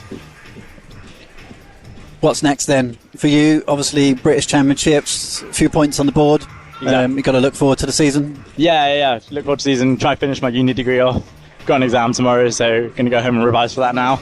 But there's also some uni worlds at the end of the year, so it'd be really nice to qualify for those out in Thailand. Nice. And, it's an amazing balance to train that hard to obviously stay relevant with this super strong field, but you're going through the whole studying process at the same time. Yeah, can't say it's been a great 4 years of trying to do both at the same time, but it's nice to still be able to make semis and do it, and so that I've at least got something to give at the moment. Yeah, Chris, I have to say, thank you so much for coming to join us. It's been an absolute privilege to see you on the wall here again. Thank you very much. Good luck for the rest of the season. Thank you.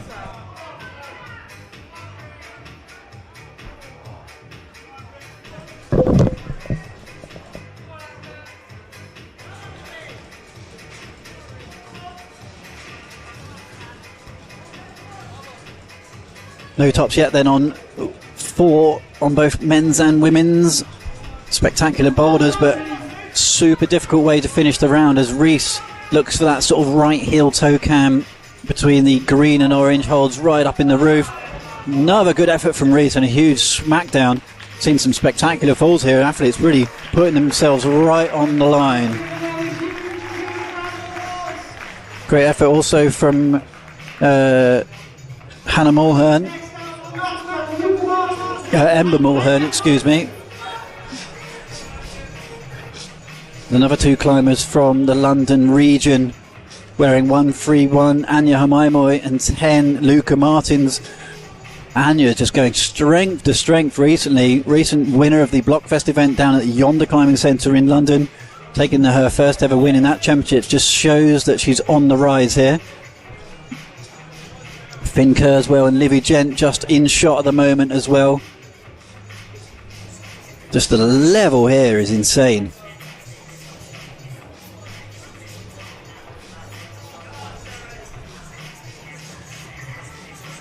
Luca Martin's usually fairly open, that he doesn't really like the slabs, and boulder number 1, although fairly jumpy, is sort of based on footwork and really leaning into the wall, and boulder number 2 in the men's as well is a pure bit of slab climbing. So Luca has got his work cut out on these first couple of boulders, but when it comes to pure arm power, there's not many out there in this country much stronger than Luca at the moment. And Anya, she's pretty much the full package, got a little bit of everything.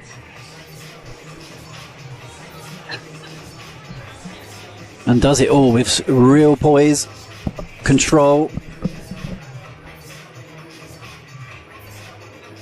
Luca with that full energetic style as always, just pouncing across the wall. Regularly climbs 8B on the boards. Luca. So really, really tricky when it comes to jumping across volumes though.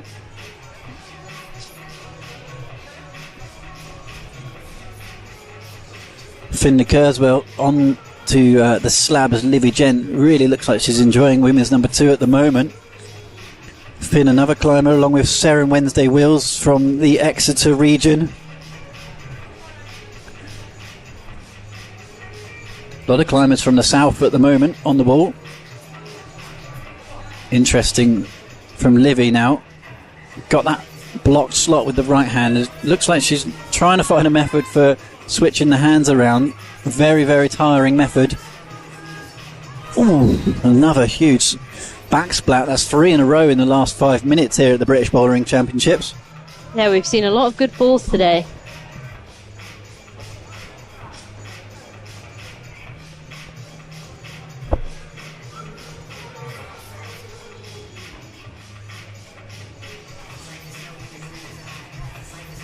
Finn just looking like he's looking for holds, and they're just not there. They are non-existent.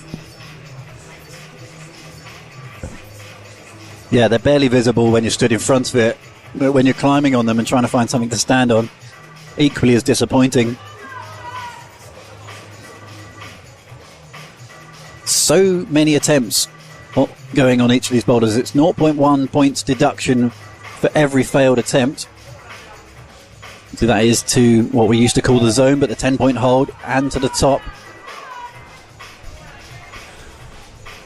Let's see what Martha makes of this lâché move, the big swing, really high up on the right-hand side of the venue here.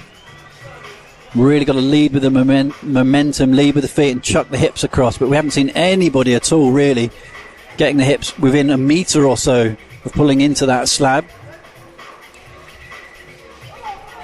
Finn looking really good on this slab, this M2. Yeah, we're seeing Reece Conlon topping this boulder as well, and Finn looking really, really comfortable up here at the moment. I did chat to him quite a bit yesterday and said that he was really keen on the slabs, and that's not going to help. It's a slow boulder as well. Takes a bit of time to get back into that position, yeah, but Finn, one of the few climbers really who really does love a slab, a bit more technical style. He won't be looking forward to the 60-degree roof later, but yeah, technical boulders really do suit him, as Luca and Anya really not really establishing themselves that well on the first boulders at the moment, but not many people have.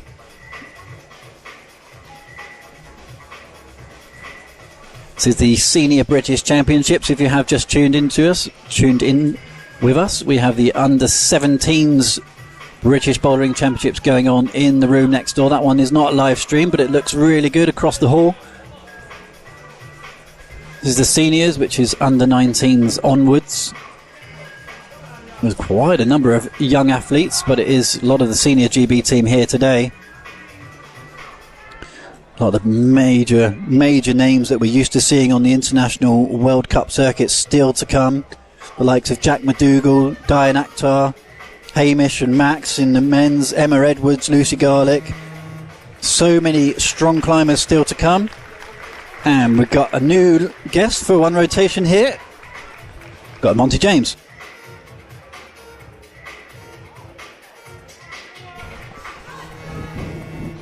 Hello Monty, thanks for joining me in the booth. No problem. How are you doing today? Pretty good. Enjoying the comp so far. Yes? Did you compete yesterday? I did, yes. How did you find it? Some tough boulders, I'd say. Tough boulders. I enjoyed the slabs. Slabs, okay. The men's 2 looks fun today. Yeah, that's the boulder you would choose if you were to... Yeah, I think so. Or women's 4 looks really good as well. Women's 4. Women's 4 looks very tricky. We've not really seen many people get established through that lache, but I'm sure it'd be a fun one to practice at trainers. Yeah. Yeah. Which one's your favourite so far? I think I would probably like F3, which we haven't seen much action on. I'm more of a power climber, more burl, so it looks like a really interesting mix of tension and burl, and like a little bit more complicated than it maybe looks at first glance. But hopefully we'll get to see some people advancing through that climb later on. Got Ember on it currently. Yes, Ember giving it a on good effort. Scottish climber. Based in Ratho and Eden Rock. So yeah, we've got a good mix of locations here. We've got people all the way from Inverness, people from Ireland, people from down south. Down in London, all the way down to Exeter. All the way Finn down to Exeter. Sarah. Indeed, and you are part of a squad? Yeah, the White Spider squad. So how is it coming to this event as part of the squad? Does it feel... Is it like important to you to have that support? It's nice having the coaches there to support you and all your other friends. It was a long day yesterday. I didn't climb until 7 o'clock in the evening, so there wasn't many people left in the centre. But it's still nice to have that atmosphere and obviously cheer on everyone in the semis. Yeah, your teammates stayed to support you then. Yeah. Yeah, yesterday was a really long qualification day. I think it started at 9 o'clock in the morning or something and didn't finish until 9 o'clock in the evening, I think, around then, which is pretty cool. It shows the interest in British comp bouldering at the moment. 100%. I think this is like a record breaking entries. They had to actually extend the deadline or open up more entry spots so that people could participate, which is really cool to see that development. And I think it was our highest ever turnout for senior female, so exciting news on that front. This female one's looking tricky. It looks like lots of people are close, but just not getting into that 10 zone. Yeah, I think it's even more difficult because the zone hold, there's nothing to it really. It's more just like a marker of where to put your palm on the wall. But because it's marked as a zone, I think people are trying to hold it, and that's what is almost like misleading people. I think we saw Martha at the start almost try and just go straight for the top. Yes, which looked like it could work if you were relatively tall. And I guess that's like why Dave is so good at setting it. It looks like it should be an easy boulder, but it's actually way trickier than first glance would have you expect. onto the lâcher. Just need to push their hips more up, I think. It's all about power there, getting through that swing. Yeah, and timing. I think no one's quite nailed that timing where your hips are really close to the wall. Everyone's had a bit of a straight leg, like kicking against the volume, which, yeah, you're just not going to get enough weight over your feet to find a stable position. Faye on female 2 here. Yeah, just kind of fighting with that 10-point zone hold. She needs to get her left hand in that slot. We saw Ember earlier just wrap her whole leg around that hold and try and fight for it. Meanwhile, Sean is trying to break M1. We saw this earlier, someone attempting this, but it didn't work for them. But can Sean make it work? It looks like the jump's the way, I think, on that one. Yeah, that's a very well set boulder. Yeah, uncheatable. Who was that one by? Do you know? That was Nathan Phillips' concept. Nathan Phillips, yeah. Tested and tweaked by the team. But Sam looking, I think it's Sam. Yeah, Sam Hammond looking really good on men's 4. Let's see if he can convert that 10-point zone hold into a top. Well, and Tomo just slipping off the top there of men's 2, men's 3. We have had a couple tops today, not many. We are still waiting for most of our boulders to be topped, but we definitely had a top on M1 and M2. 100%. Still waiting for some tops in the female game, but I'm sure they are coming out later. What's your thoughts on men's 4, this orange and green boulder? It's a very powerful looking boulder. I think it's hard to the zone, and then the zone to the top looks extra hard. Yeah. So I think you need some big guns to be able to do that. Getting on the start and driving through those feet looks really, really quite tricky. Yeah, absolutely. I think we've seen that quite a bit across this set. Just even establishing in the start position or the first moves being really tricky. So route setters have not made it easy for our athletes. Well, thank you very much for joining me, Monty. We're going to get Mike back in the booth.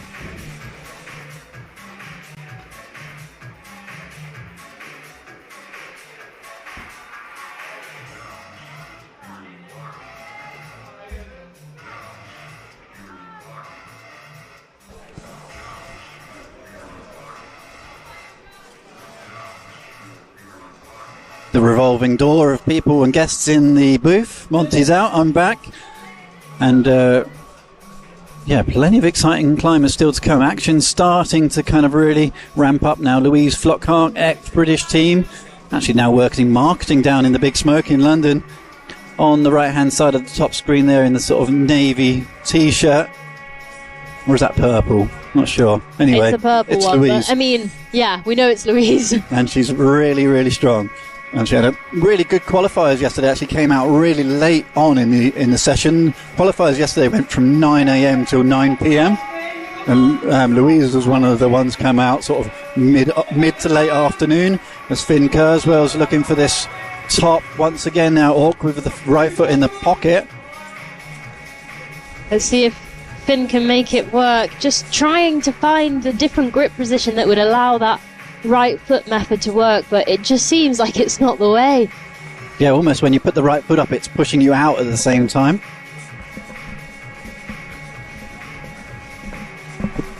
Aidan Dunn, another one of those climbers who we seem to have been commentating on for years now. Back in the business end of a competition here at the British Championships.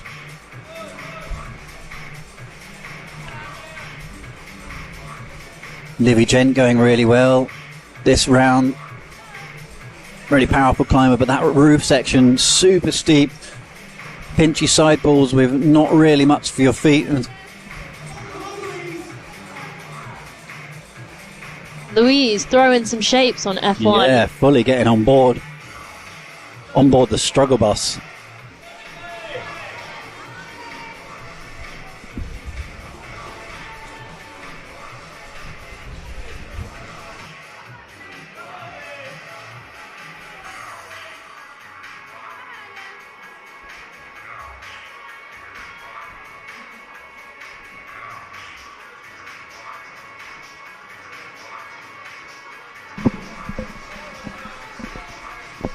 So we have some scores on the screens, and you can see just how many tops we've had. It's not many, is the answer. Not many. Maybe Finn can add to that count. The lighter shade of red there is their potential score that they can still get. Second climber on that bar, we can see, can still catch up with Reese, who's currently leading the way at the moment. Top 8 go through to tonight's final. There's another look. Jacob Amos can actually go past him. Looking at that graph, Seren with a huge swing across the corner. Much more momentum in the leg swing, full commitment. But I think Seren's going to have to be a bit careful, because it looked like the method she was going for was to kind of press back into that corner, which we know is not allowed, as it has been taped out with black tape. Yep. And if you don't know, black tape basically means you can't put any limbs there. Yeah, fully out of bounds, can't touch. So it's a bit of a harsh one from the route setters. Really making the most of this comp ball here. You know, it's a big venue, but they have to squeeze the boulders in slightly. And here we go. Louise looked like she's going to try and go direct with 1 minute to go.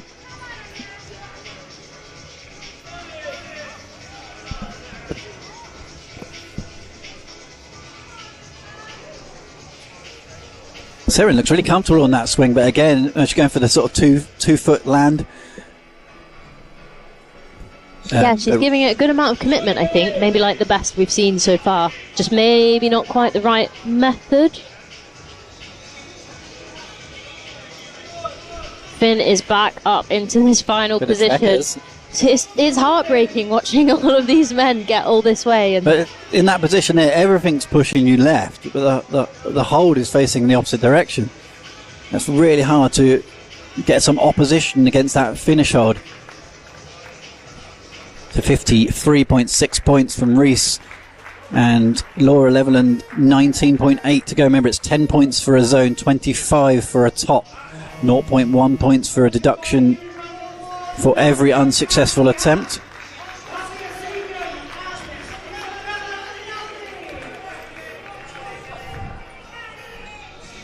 Gate crashing. Can I gate crash?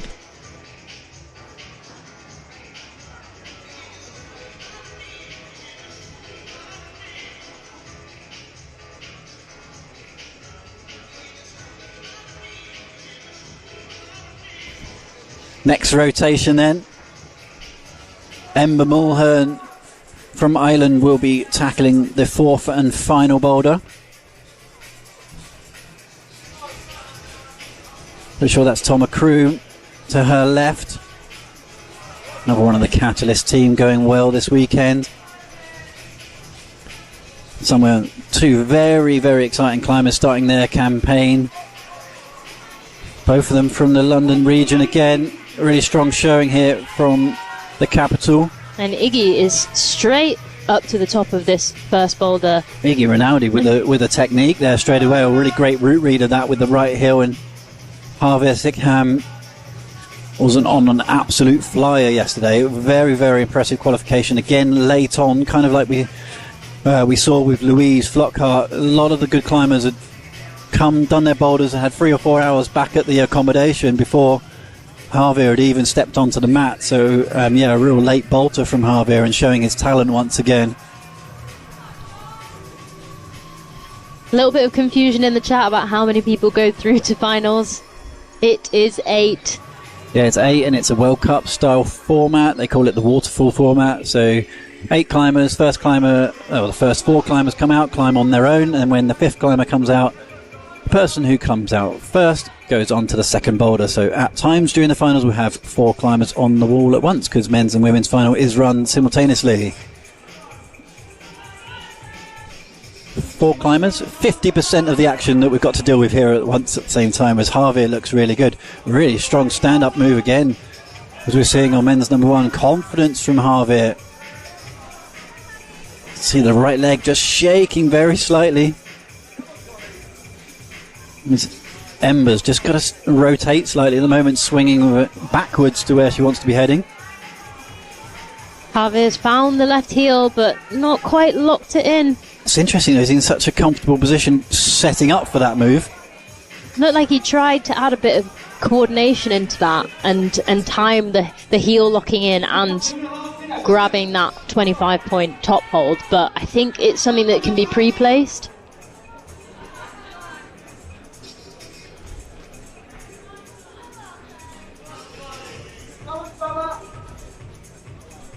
Connie Bridgen's really battling out there at the moment.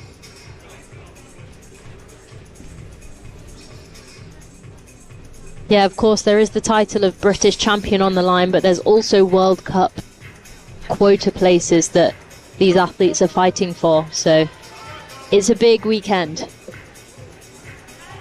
Certainly is, and what we heard from Chris Cafario earlier as well is some of these guys are studying at the same time or working jobs like Louise. You know, it's a big weekend, but it's straight back to business on Monday morning as well. A lot of the huge hitters coming a little bit later with professional full-time climbers on the way soon, but it's it's a really interesting field. Iggy kind of flying over to that non-existent plate on the right hand side.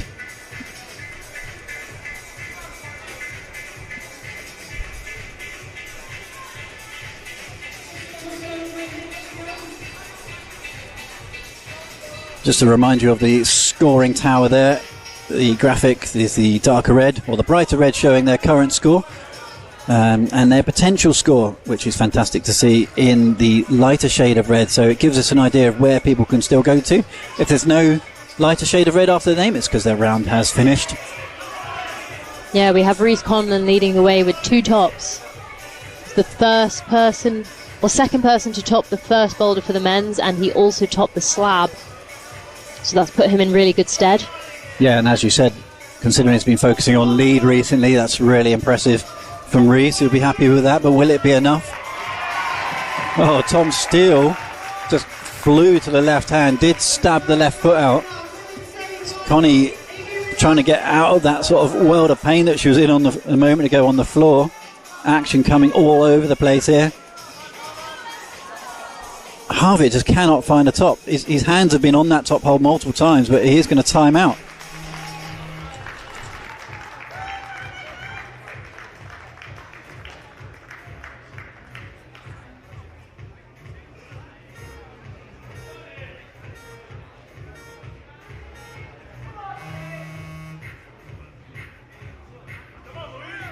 So we've just had Mike leave us and Jake Mason join us. Hi Molly, how you doing? Oh, good, thanks. How are you? Yeah, great. Fill me in. I have no idea what's going on with the adult round. With the adult round, so you've been in charge of setting for the juniors. Not in charge, but I'm on the under 17 team. Yeah. How's that been going? Yeah, so far so good. Perfect splits.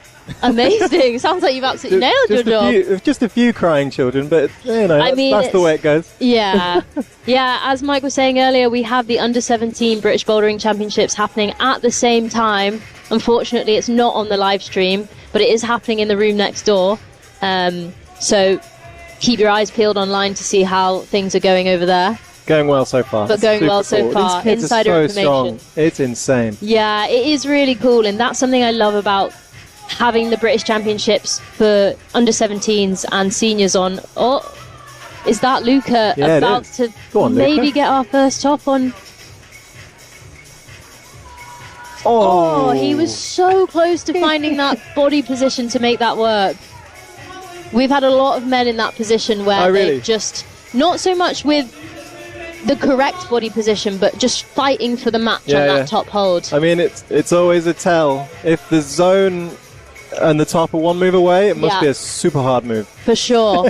And Dave was saying that the key to success on that move was having the left foot smearing on the left wall, which I feel like they've been very tricky and clever in misleading you with these 2 massive potential footholds. Yeah, totally. But actually, you want to get that shoulder and contort yourself with the left spear. Yeah, for sure. Weird body positions, that's the way. Yeah, and as we can see with Louise here, weird body positions is kind of a theme of this semi-final. Seen a lot of squirming, although Louise looks relatively comfortable right now. Yeah. She's found herself a seat. But I think Nathan said this, actually don't know for sure, but Nathan said this was his attempt at a true British boulder. yes, this was Nath's concept. of, setting some British squirm, which is quite a good effort on this really steep comp wall. I don't think you'll see this in the World Cups, will you? No, and that's something we kind of love about British bouldering champs. We still retain a bit of character. I'd say. You've got all the lâchers and trendy moves, but also, oh, there we Top go. From Lucas. Top from Luca. I don't think we quite saw it, but. How many tops have you got so far in the adult round? Do you know? So this is the third top of the men's round and the round in general. We've not had a female top yet. The root setters have really gone in and made it a tricky round. But when the level is so high, you have to. You kind of have to. Yeah, we have to take it down from 26 in the men and 25 in the women to 8. Tops will start tumbling within the last 4 or 5 guys, I reckon. For sure. We've got some big names coming out like Diane and Hamish and Max, as well as Emma Edwards, Zoe Petermans, Lucy Garlick. Oh, Nathan looking really good on this, but he's definitely not got his feet in the that's it, that's more like it. I have a feeling Can he get the heel you're not in? supposed to be able to hold that last hold. I think it's just a touch. It's just about good enough, but the key to making this work is locking in this weird heel-toe cam between the zone hold and the wall. Ooh. Oh, and Louise looking really close on F2. A typically British finish going into a blind slot. There's your British character in a boulder, huh? That was a last-minute decision last night. We were here until 11:30. I was mostly watching, but watching, the heckling. Adult team were working hard, testing and working hard until 11:30. It was good vibe here last night, and good vibe here today. It's cool. Yeah, there's a great atmosphere in here, and yesterday was a really long day. Well, Aiden in for a top on the slab. Nicely done. Never in doubt. Another one. They are coming in thick and fast now. Right, Mike, you got to go do some work. I need to go back and see my round. Thanks for joining us, Jake. Thanks for.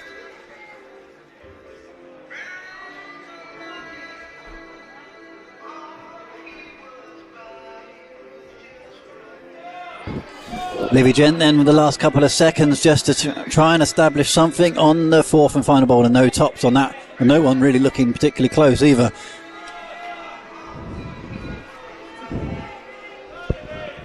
Number of times that athletes are getting high up on the wall quite easily, but trying to develop that into some points. Yeah, and we have quite a few boulders that have got the 10-point zone as the penultimate hold, which means athletes having to do a lot of climbing for minimal reward. Yeah, depending on how this round goes, will it be a high-scoring round or a low-scoring round?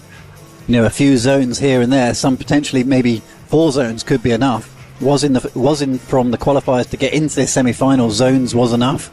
I think we're going to see quite a big drop, or like the top athletes having really high scores in this round and then not needing that much to kind of scrape into finals maybe. Yeah, the cut-off, 8 places. It used to be 6 in a World Cup, now it's 8. You know, that door is open a little bit more. And potentially attempts could become relevant on those 10-point zone holds as well.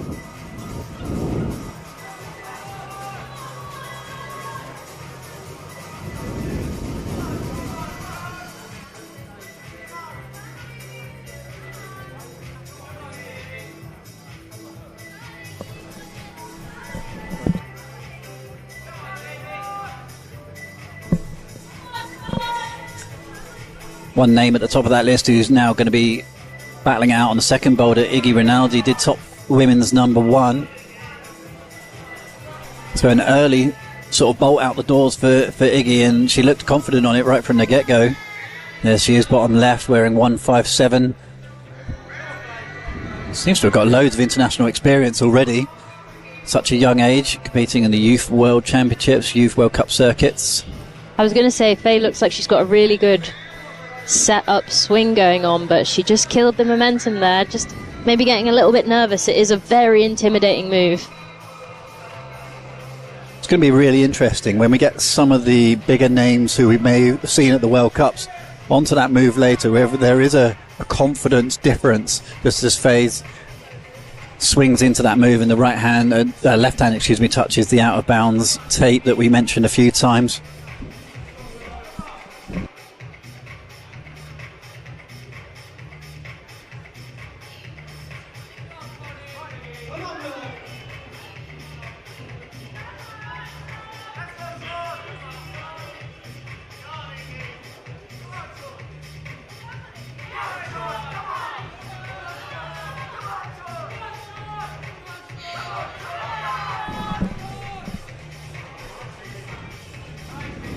Really good battle there just from Sean Henshin.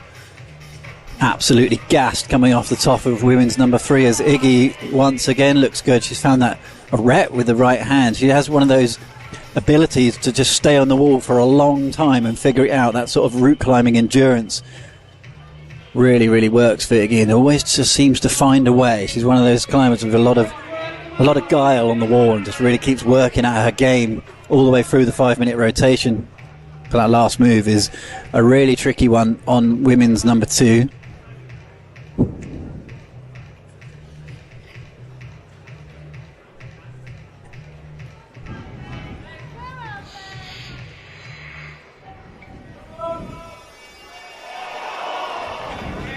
Faye had a really good go just then on F4. Looked like she found the right body positioning. Hopefully she has a little bit more confidence in that method now for her next go.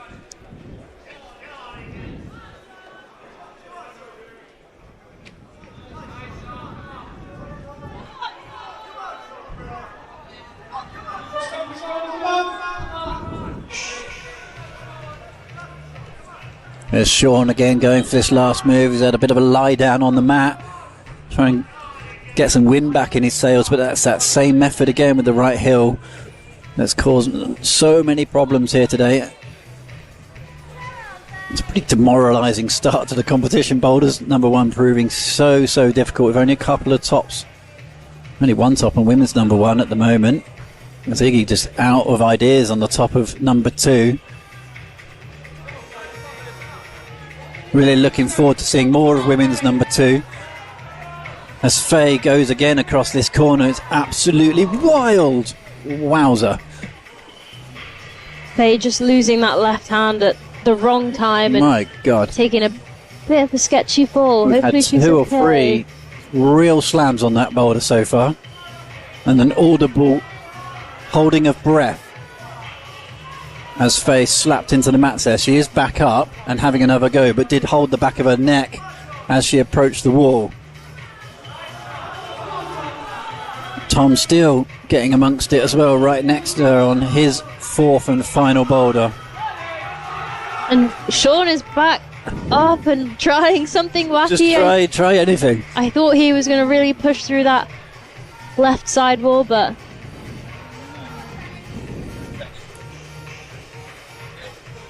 final goes from people, and that looked quite close for Faye in the end, but I'm impressed she got back on the wall after a fall like that. Yeah, that one's going to sting in the morning, I think. Yeah. Eugenie Lee, certainly familiar face to so many of the fans out there. Multiple podiums, whiff champion from last year as well. Once again, really at the fighting end of a climbing competition here in Britain. Eugenie, great to see her still battling away for those international, well, the chance to go and compete internationally.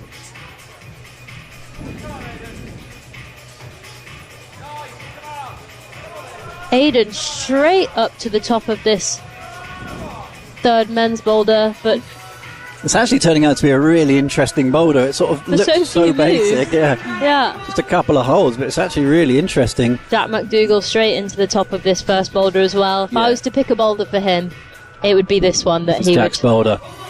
Get on board with, and just making it look so easy, although struggling to find something to grab onto, but he's found himself a screw hole. A couple of screw holes will do. But really cool that he saw that heel toe cam straight away.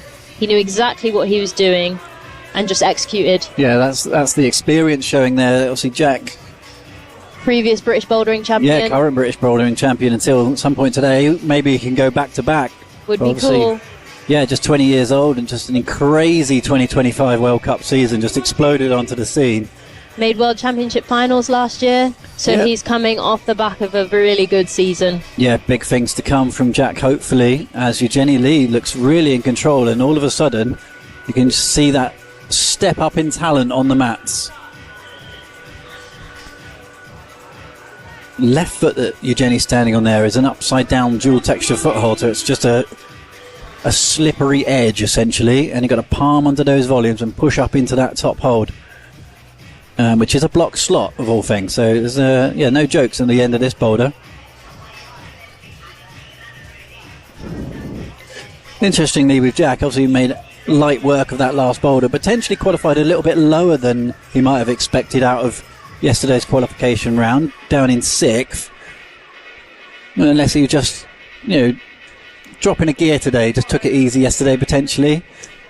Got more to come.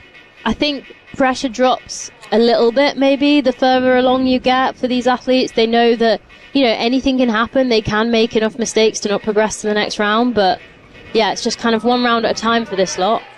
And Aiden digging that right heel in to try and find the right position, but that volume just looks absolutely garbage.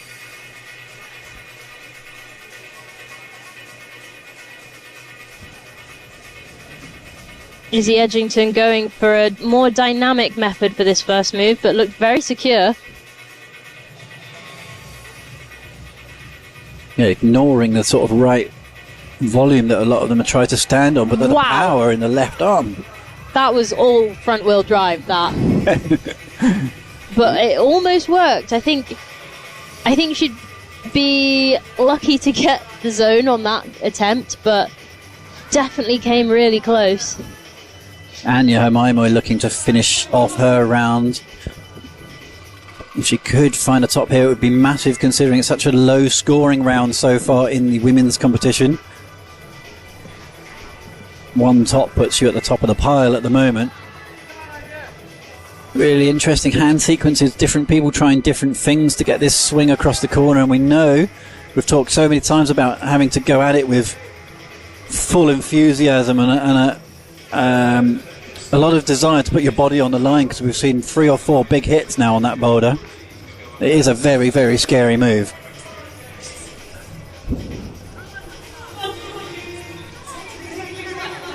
Wow, and Izzy makes her method work on F1. Power there. Are we going to see a second top here on women's number 1? Got to get out of that groove.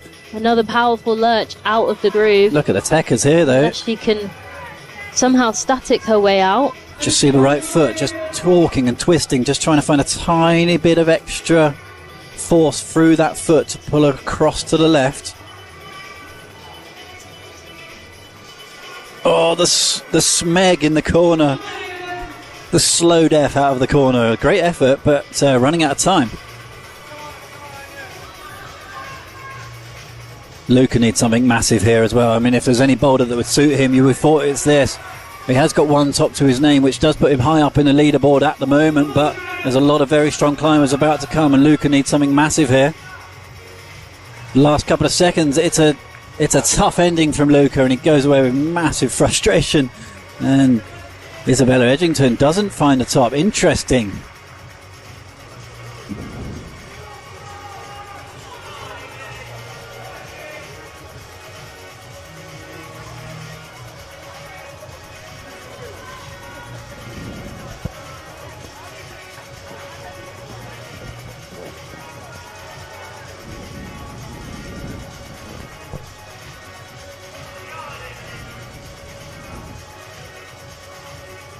As we can see from the scores, Tower then 2 tops from Reese is equivalent, plus a bunch of attempts lost to 53.6 points, and it's 1 top in a zone really in the women's at the moment that gets you places. As the big names really start to come flowing out now from the isolation zone. Izzy Bridgens wearing 128 starts down on the left hand side of your screen, along with Diane Akhtar. The internationals that we've seen sort of week in, week out throughout the summer, competing internationally now, are on the mats.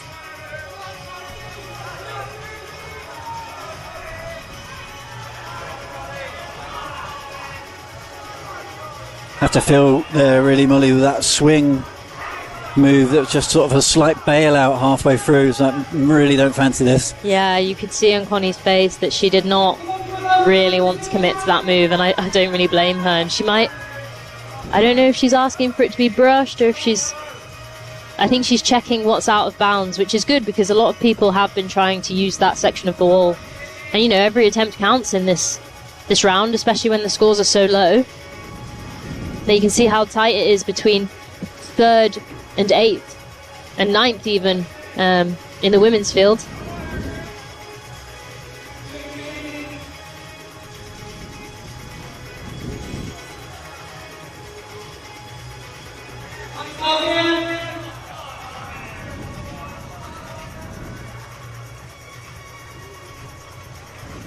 Here's Harvey. Oh, the leg lock, the wrap. Just get it all on board. Stabs that left toe out as well, but again slides. Right method. Just got to find the execution. Iggy making good progress on women's 3. We've not really seen anyone in a position to be jumping for that guppy volume. And Diane straight up to the 25 top hold. Can he be patient and find himself a screw hole? Nicely done from one of the stars of the 2025 World Cup season. Real talent on the wall there. I feel if anybody was listening at the very start of this programme, my somewhat wild prediction and hope that someone might try and jump from start to finish on men's number 1 looking absolutely unlikely. I mean, we still have Hamish to come. I think if I was going to put money on anyone trying something like that, it would be Hamish. Yeah, I think I'd eat my own hat if that happens.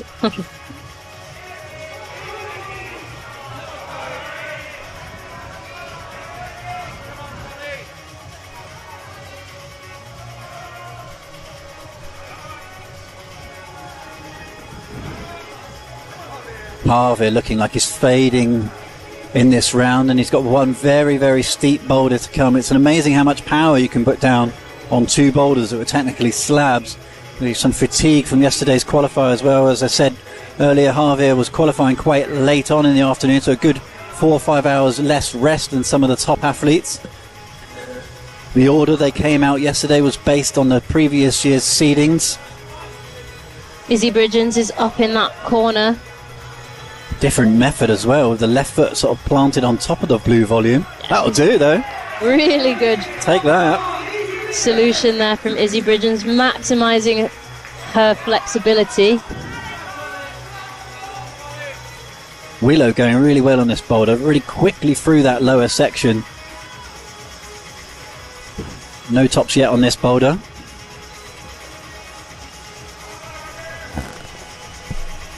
That hold that she's palming down with the left hand at the moment, that's the one they've got to stand on as they progress through this next move. Got to make space by moving the left hand or up for the left foot to go, but you can see how bad that foothold is.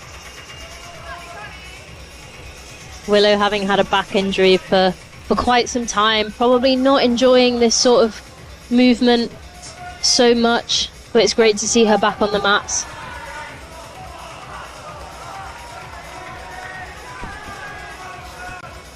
Big support for Harvey in the crowd, and that's the method that he's looking for, but can he finish it off with just a few seconds to go? Cannot. So brutal. He's off the top floor 3 or 4 times there from Harvey.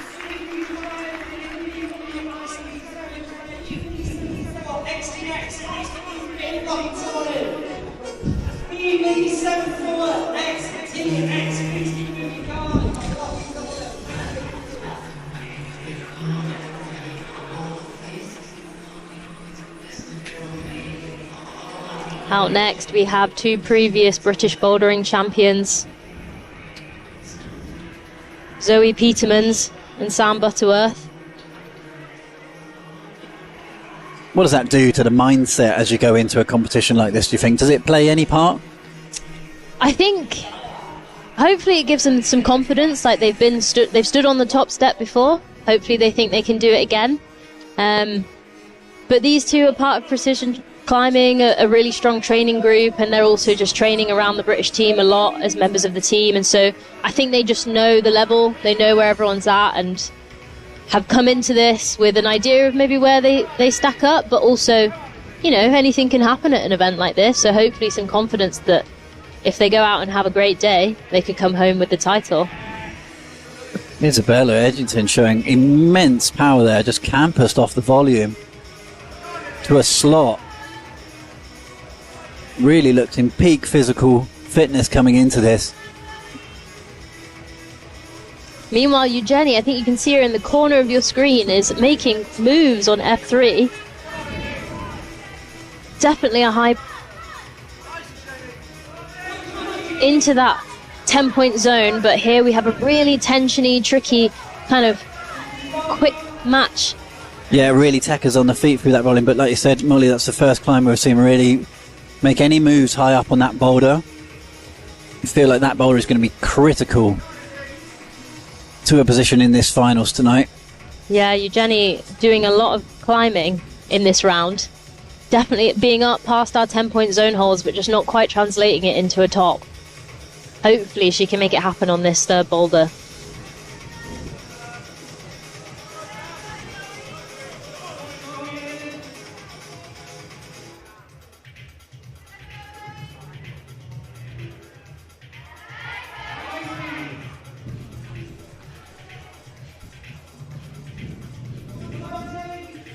Zoe Peterman's then, as Molly said, ex-champion of this event, so rounded in her technique and climbing in experience, lead and boulder. Just trying to find that sweet spot with the right heel. Oh, moves really well. Oh, just past the tipping point there. Oh, as Nathan Whaley finished 8th at the British Championships last year. Was he wearing number 8? Qualified in 8th as well. It's a 888 for Nathan Whaley, excuse me. Nathan Phillips, that's one of the route setters. But Nathan Whaley is really back at the top end, fighting weight now for Nathan. Let's see what he can do on boulder number 3.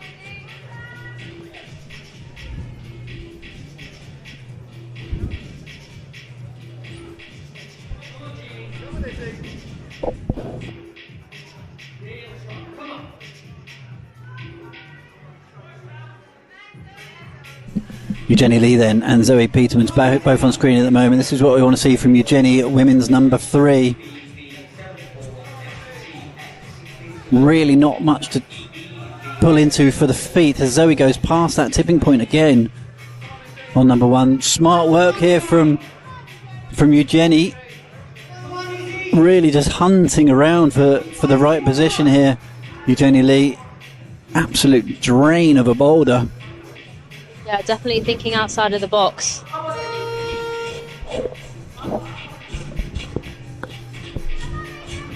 Louise trying to finish things off here. This huge swing across the corner.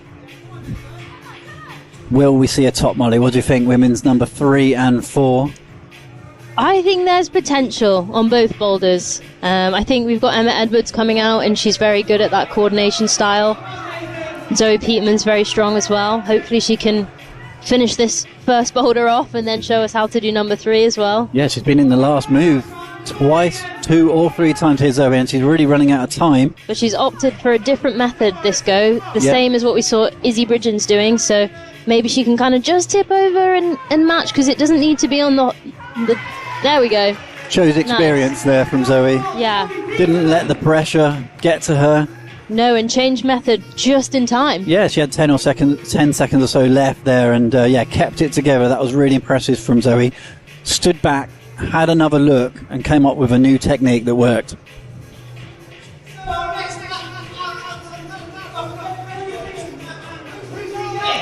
From the stack there, you can see Reece Conlon's leading the way, but Jack McDougall, Diane Actor, there's still got plenty of boulders still to go, and you can see from the light red bar that's the potential. They've still got full potential for 4 tops. Isabella Rinaldi going well out there at the moment. She's on the last boulder.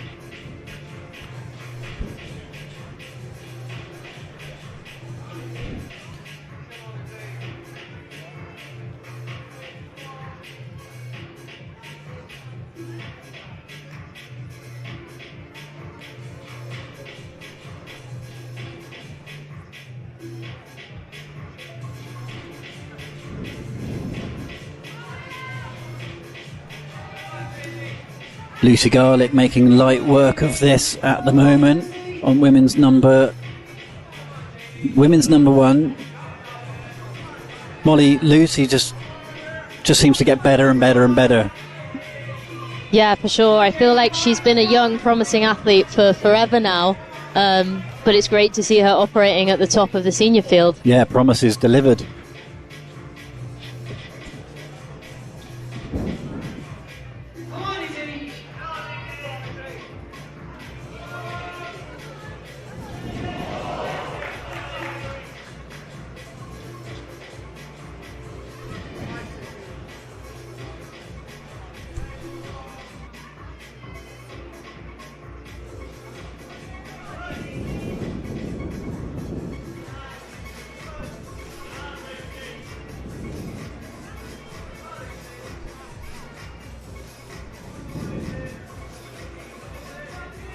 Izzy Bridgens, you're wearing 128, currently looking a little bit more comfortable than we've seen a number of the other athletes there, kind of loading that left foot and really hunkered down on it as well, coming low underneath the press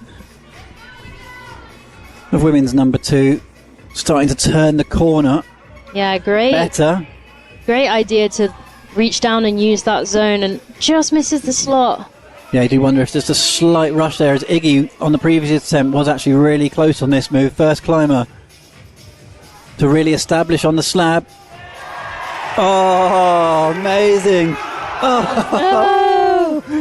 That was the moment of the British Championship so far in the semi-final. Incredible. Absolutely incredible swing across the wall, and the catch from Isabella Rinaldi, one of the smallest athletes in the field, just launched it across the wall. Almost got so excited that he dropped the next move, but hopefully she can get back up there. Yeah, I wonder whether Iggy will show us that you can stop on that middle hold, or whether it has been set that you have to keep the momentum going. Yeah, maybe that was towards the 10. Almost perfect route setting there, because she hit the middle hold, the landing hold, but it suggested you have to fire straight to the finish hold. What a move this would be. Oh, and sticks it. And just, it seems like it's hard to keep the feet once you stop on that middle hold, and so maybe it has just been perfectly set. Route setter Pierre Breuer from France just next to us. That's his boulder. He's been waiting all day to see something happen on this boulder, and gives us a shy little grin. He thinks we're in for spectacular scenes to finish this British Championships semi-final round. Come on, Iggy, let's see it.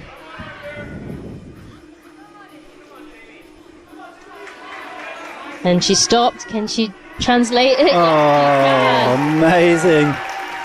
What a boulder, what a climber. I think we have one happy route setter now. Route setter Pressure's off. zips up his route setting toolbox and walks away. He's happy. And it was a great show. Very, very scary to watch, but ultimately spectacular. And that's the balance that the route setters are having to play with all the time. But I think it was one of those moves that looks really scary until someone does it effortlessly. Like, the more commitment, in a way, the better it looks. But yeah, first top of number 2 as well, Izzy Bridgens. Top's coming thick and fast all of a sudden. Really nice work, the way that she crept around that feature. The penultimate black volume, stayed really low on it and worked her way towards the top hold.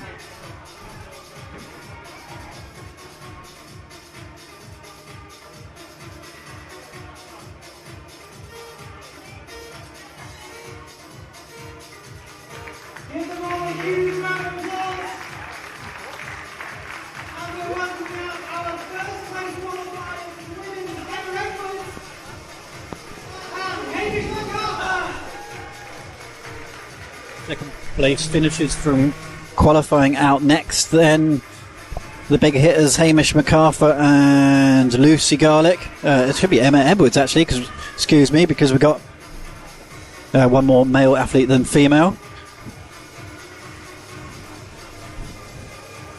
So 8 climbers on the wall at the moment. That will now be reducing back down to the final 2 at the end of this round, when we have Max Milne, who will be on the mats on his own to finish this round off.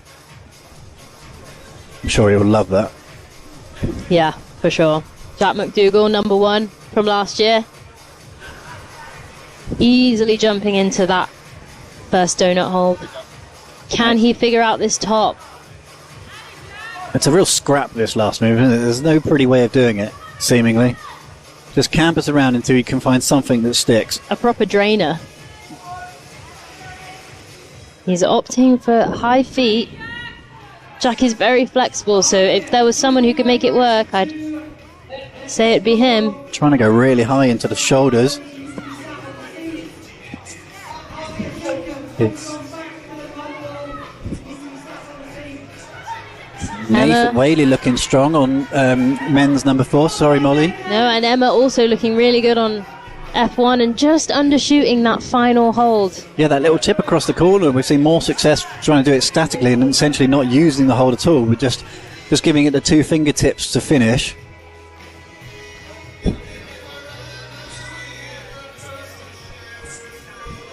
Just no gimme moves out here at all. Every move is just absolute money.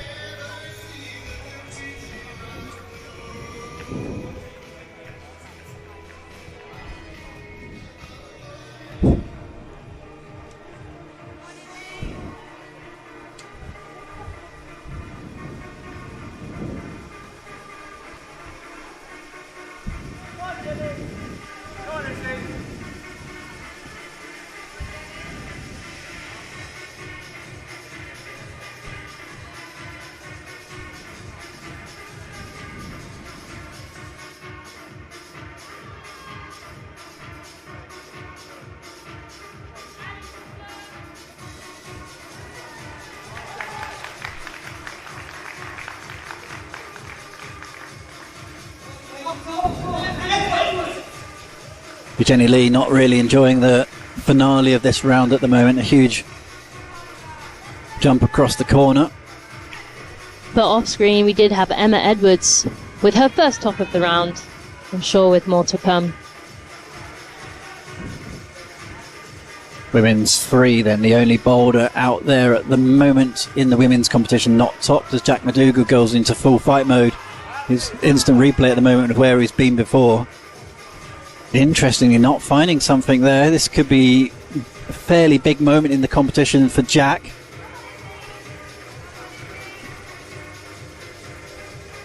Chopping over with the right hand there, Isabella Edgington. Suggestion from the route setters on the women's number 3 that you might want to jump with your left hand as well. So every boulder, like we said, is really quite cryptic. Zoe just creeping the foot around the fingers there. Absolute backbreaker of a boulder. Absolutely brutal.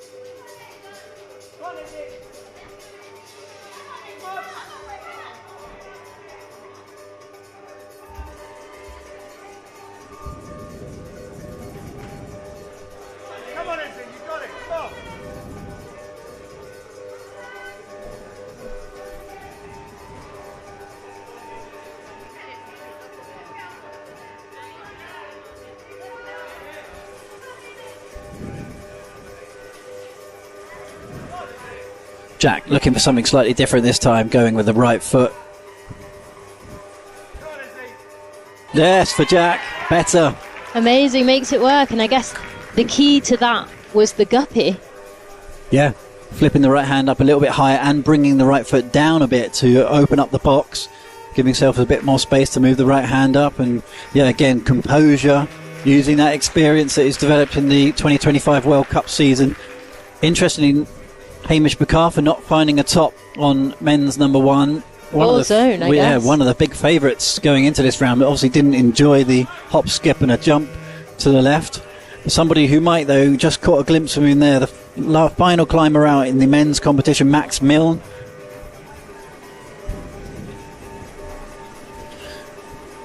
Women's boulder number 1 is done and dusted. That has certainly achieved its job.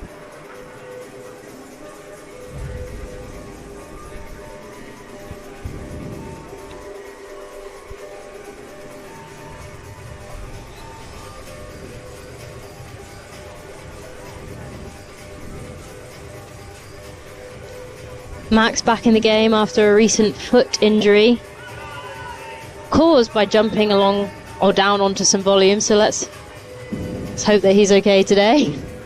I'm sure he's worked really hard with his team and rehabbed as best as possible. He's done a lot of camping. Seems a pretty incredible recovery, actually. Yeah, but like I say, maybe that's placed slightly in the back of his mind. Willow Petrobelli tries to get stuck into this last boulder. Tops now could be massive. It will get you into the final pretty much. Easier said than done, though. Lucy Garlick tries to use that cool, calm, composed methodology that she has on women's number 2. one top so far on that. Willow just bailing out. Thanks, but no thanks. Yeah.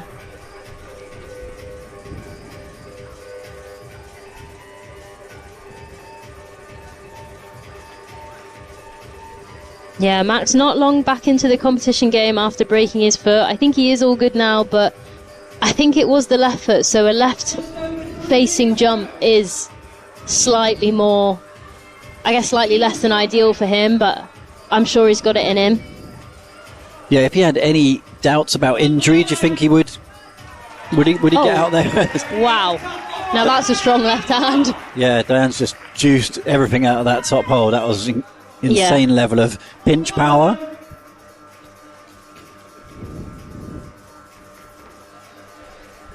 Yeah, I was just going back to that question. I do wonder, would you put yourself on the line at this stage if you had any doubt about injury? I mean, you've been there.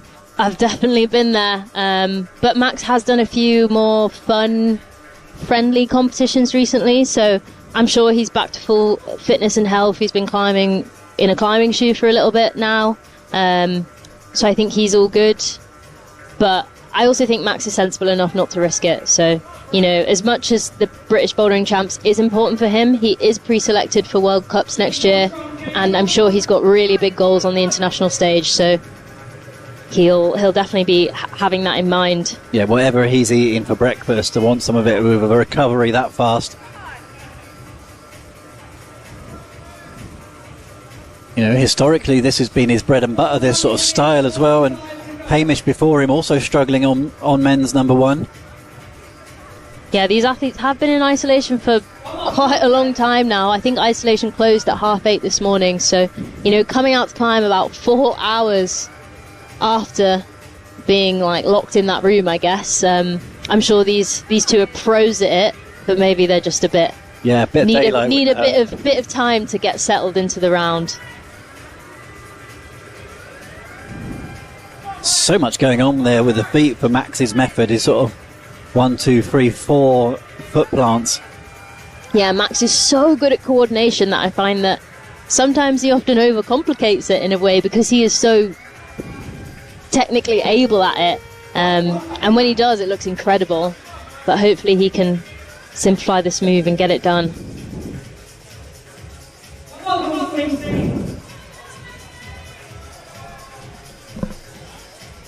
Let's go, Max, come on!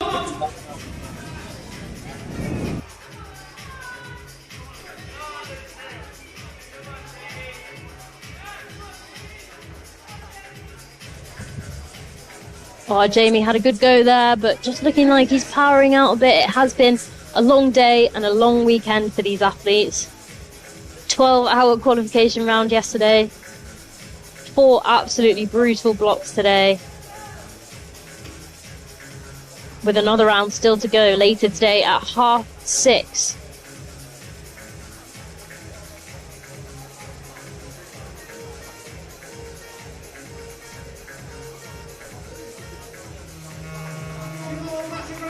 Bit of a surprise, Max not managing to get the zone on this first boulder, but there's still 3 more boulders left to go for him. The final men's block looks pretty burly and campusy, and we all know he's pretty good at that now. So hopefully he can give us our first top on that.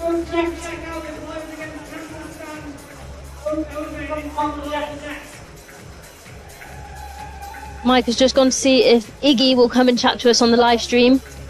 It's always great having the athletes give us their experience of the round, because we are sat here comfortably watching the stream just like you, and we have no real idea how hard these boulders are.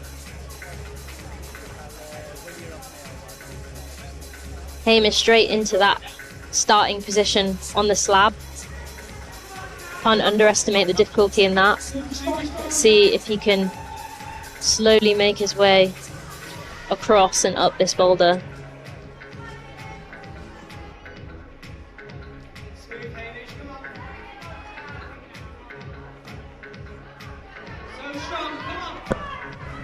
So we have Iggy joining us on the stream. Hello, Iggy. Hi. How are you feeling now that you finished your round?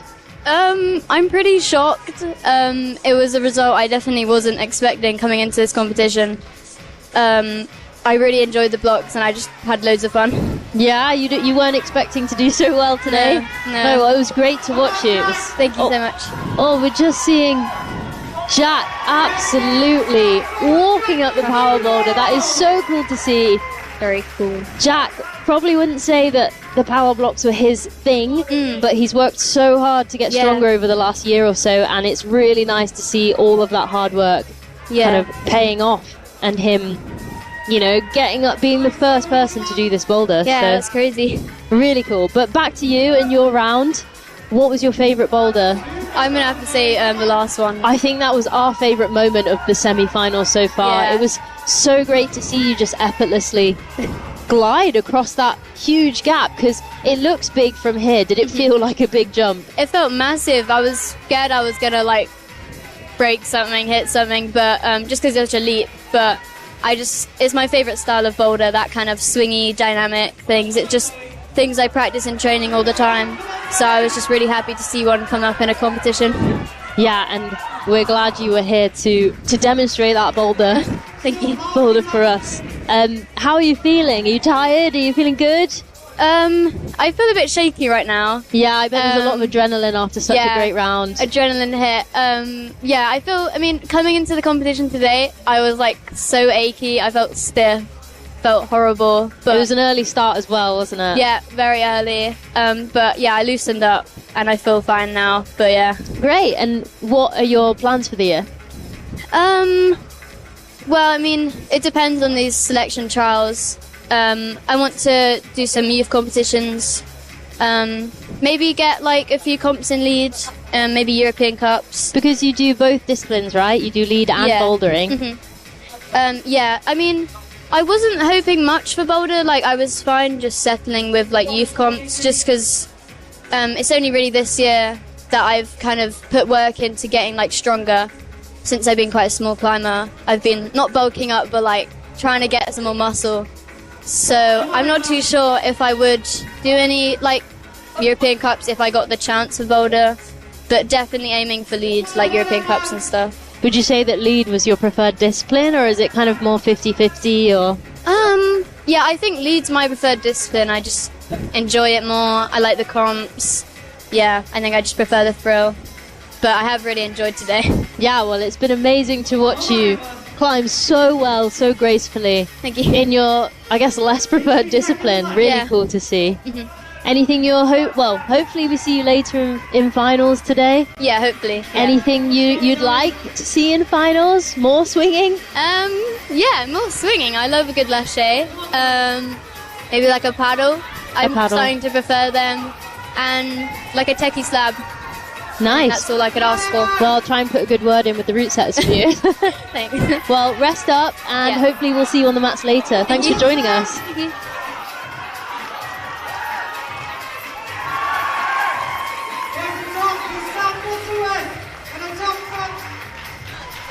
Nice one from Iggy, and Top's coming thick and fast all of a sudden at the top end of this competition. Things are really heating up all of a sudden. There was a top there from Sam Butterworth. Hamish walking away as well. Didn't even catch what happened there.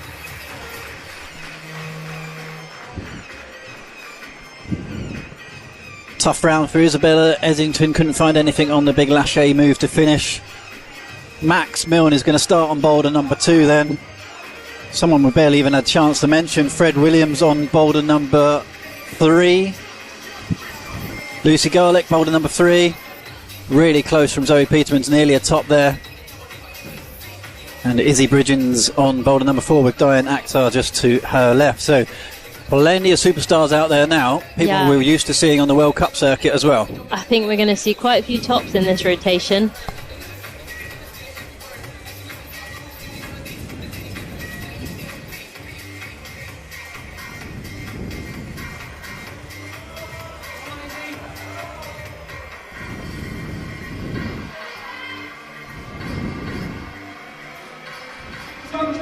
Really good swing, initial starting action then from Izzy wearing 128 on boulder number 4. Really had the momentum across the corner, just not quite the direction. Yeah, and I think she was aiming to finish in a palm position and almost like realised as she got there that she couldn't touch that bit of the wall. So I'm sure next go she'll line it up a bit better.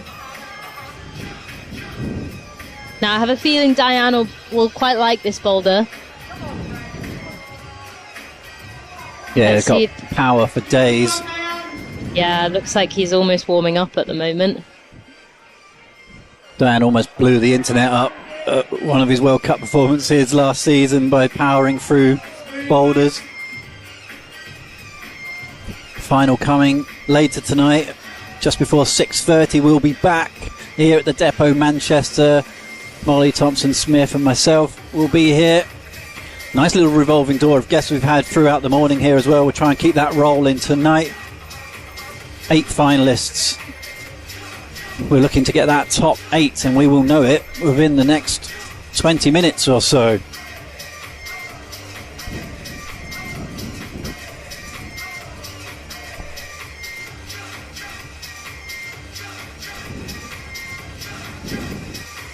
Izzy this time then, she's looked really composed on this swing so far.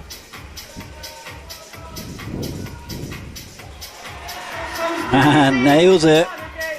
Only the second climber to establish this and smashes it. Wow, such great work there from Izzy. She looks so confident from the first time she tried it. Like you said earlier, Molly, when you do the boulder, it doesn't look that bad.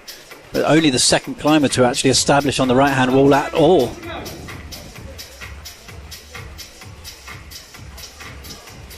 Yeah, great round from Izzy with the top on boulder 2, top on boulder 4.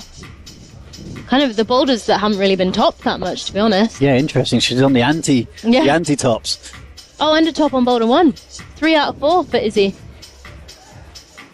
Yeah, showing her class. Will be going through to finals with confidence. Diane almost looked overconfident on this next hold on the previous attempt, has secured this next zone hold, the 10-point hold. There's 2 screw-on edges on the left-hand side of that orange triangle, then just this thin crimp and a fairly hidden top hold. Oh, brutal. Making those absolutely brutal holds look pretty bad on that volume. Yeah, like he was pinching them. Just as we had Iggy in the booth there, we had Jack McDougall topping that boulder. Sort of a bit of a get out of jail thing for Jack on there. Let's see where he is now in the scores. Fred just trying to figure out how to make this position work at the top. He's got that left foot in and he's found that like a cheeky little toe hook. Is he gonna make it work? Not quite.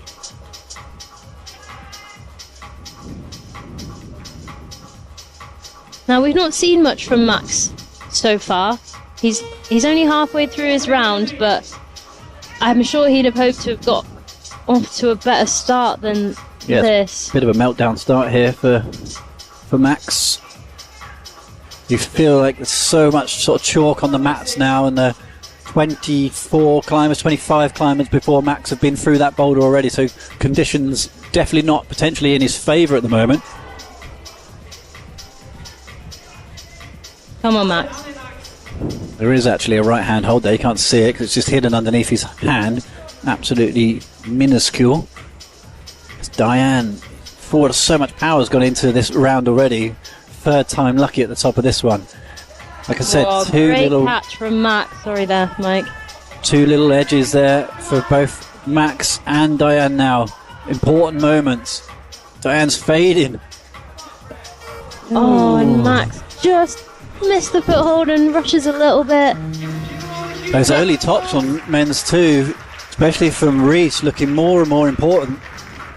Yeah, I mean, it was good of Max to get that 10-point just in the nick of time, but he's left himself a lot of work to do for the end of the round. Speaking of work to do, Hamish MacArthur as well. One of the favourites, really, you would have thought, coming into this competition. Struggled so far.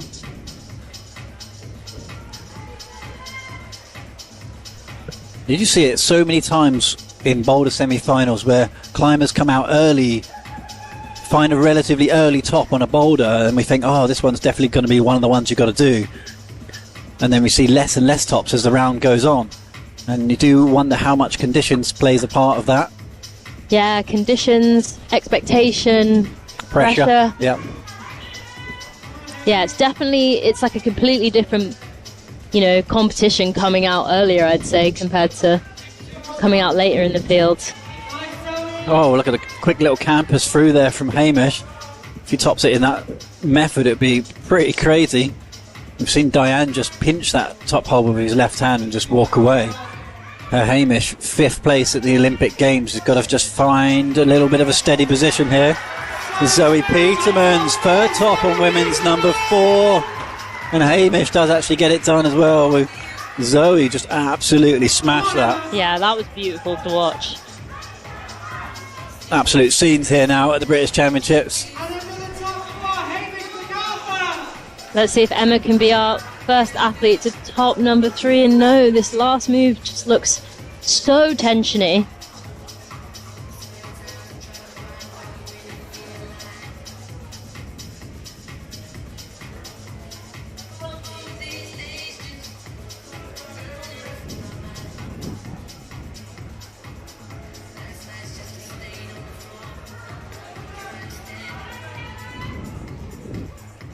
Brute setters have done a fantastic job here so far in the semi-finals. Good clean splits.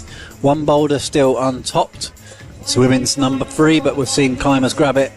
Zoe Petermans has touched that last hole with both hands, but couldn't hold it in control. A brutal round, but a very good one.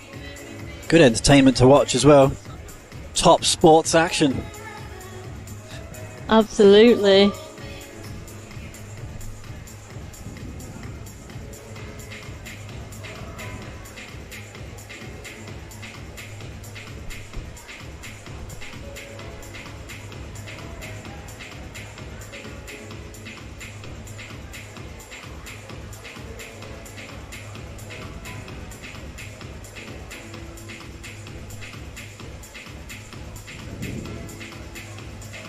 Final phases of this semi-final round, then we wind down the clock.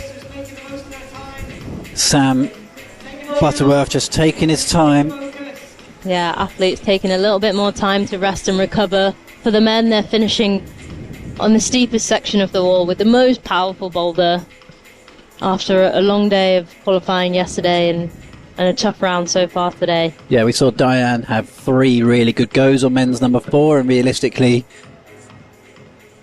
you can't really do much more in that in the time allowed. You do have to try and recover a little bit between rounds, and Sam Butterworth using that experience just to run the clock down a little bit, try and find something back in the arms.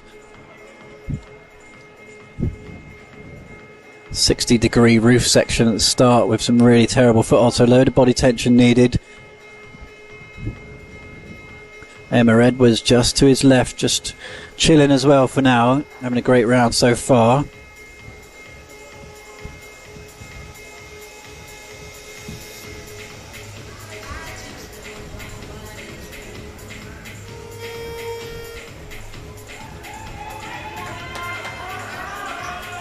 One minute buzzer, and they both step on at the same time. They've given themselves 1 minute then to make it happen.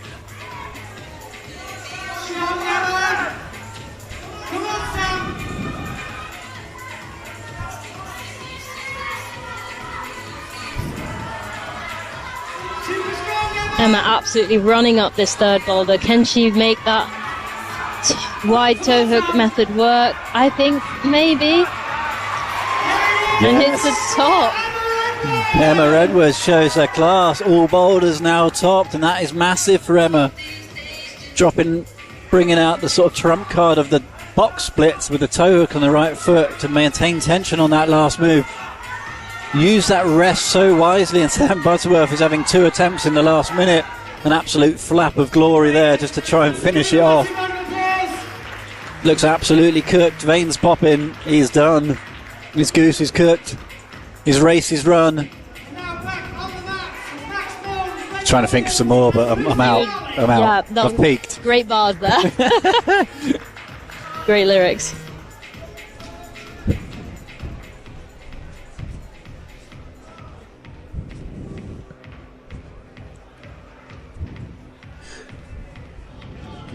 Three athletes on the mats.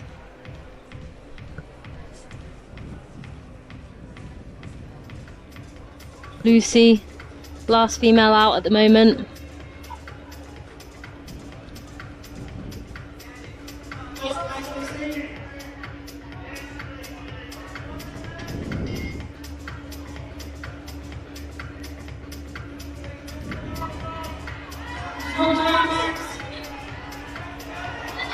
Oh, little hand slip there from Lucy, but that was such a promising first go. And Max might be about to get his first top. Yeah, made it look easy in the end. He did need it. Struggled on the first two boulders, but absolutely cruised that one. So he's going to have to make it count on the last boulder. Max, he has a cheeky little look just off screen at that final boulder. As Fred also needs it. Really good on this powerful style, as you can see, looking fairly comfortable up there. Just sort of hovering the feet around at the moment. It's just two very, very poor slopey screw-ons for his hands at the moment. Just tries to boost one to the top. That top hold is about the size of 3 fingertips, so very unlikely to jump to that, I think. There is a penultimate crimp. Obviously didn't like the look of it much. Lucy managing to go entirely statically through that lower section. It is all about this move. We have seen it done 3 times now. Oh, casual! So incredibly casual. When it works, and it looks very, very impressive. And this stage in the competition, these tops are actually huge. You see Lucy there. I think she actually had a quick look at somebody in the crowd and they gave her the nod. It is quite a low-scoring round in the women's competition, and sometimes when you're out on the match, you really don't know what's happened before you, and just a little nod from somebody in the crowd is that little reassurance you've probably done enough.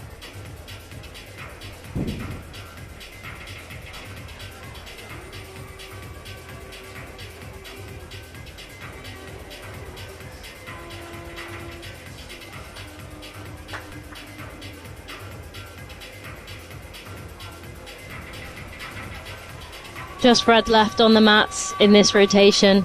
His final boulder.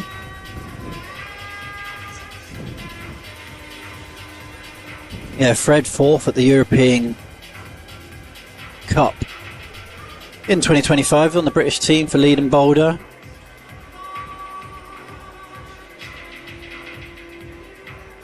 Qualified in 3rd from yesterday's qualification round. Didn't make the top 8 last year in this championship, so he's going well here. But he's got quite a bit of work to do on this last boulder, and you see what his body language on the mats that he knows it as well. He's got to pull one out of the bag here.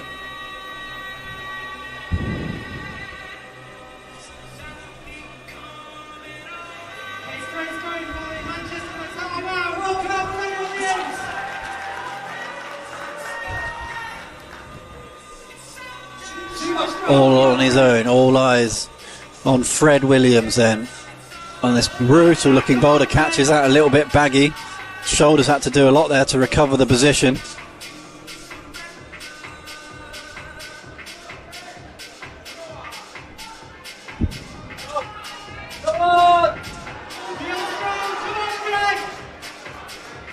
This is good from Fred, but he's giving it absolutely everything. You can see him pumping through these various positions. Again, he just jumps through. I mean, I'm not sure if he's not seen the next hold or just has taken one look at it and decided it's not even worth considering. It is quite small. It's going to go in for another go then. Very unlikely at this stage, but it would be incredible if he could do something. I guess it's that last boulder, last go. Give it everything, but... It's going to have to be last go, best go though. Oh, disgusting that starting position is. You know you're done when you can't even pull on anymore on your 4th boulder. It's been a good weekend though for Fred Williams. Absolutely.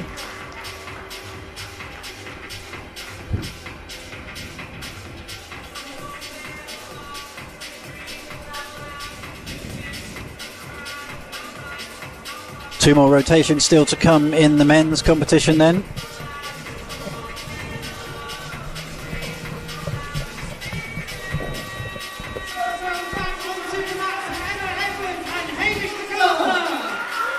One more rotation to come in the women's with Emma Edwards is going on the far right of this arena. Started with 1 climber on each of the first boulders in the far left, and now it's just 2 climbers left on the wall on the far right.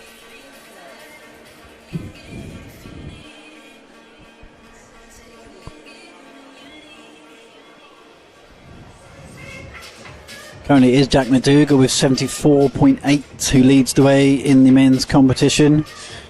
One of the bolters from early, Jacob Amos, sitting pretty in 7th position. Nathan Whaley, Mr. Consistent, in 8th at the moment.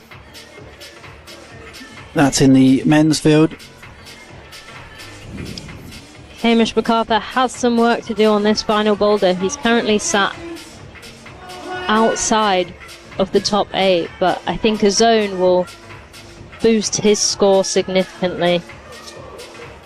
Yeah, Emma Edwards doesn't really need to do too much here either, currently in 3rd, but usually this stage of the competition is just try and go out there for tops on everything, as Hamish needs to go big here. Here you can see from this angle how bad those screw-ons are on that zone volume. Yeah, a little bit of dual texture right at the back of them as well, where your fingers want to nestle. We saw Fred skipping the next crimp, the penultimate hold. Let's see what Hamish does. Strong from Hamish. His foothold out left now. This is more sort of his style, but this last move is hard. Oh yes, from Hamish. Look at the left foot, it's just pumping away, but Hamish MacArthur with the style.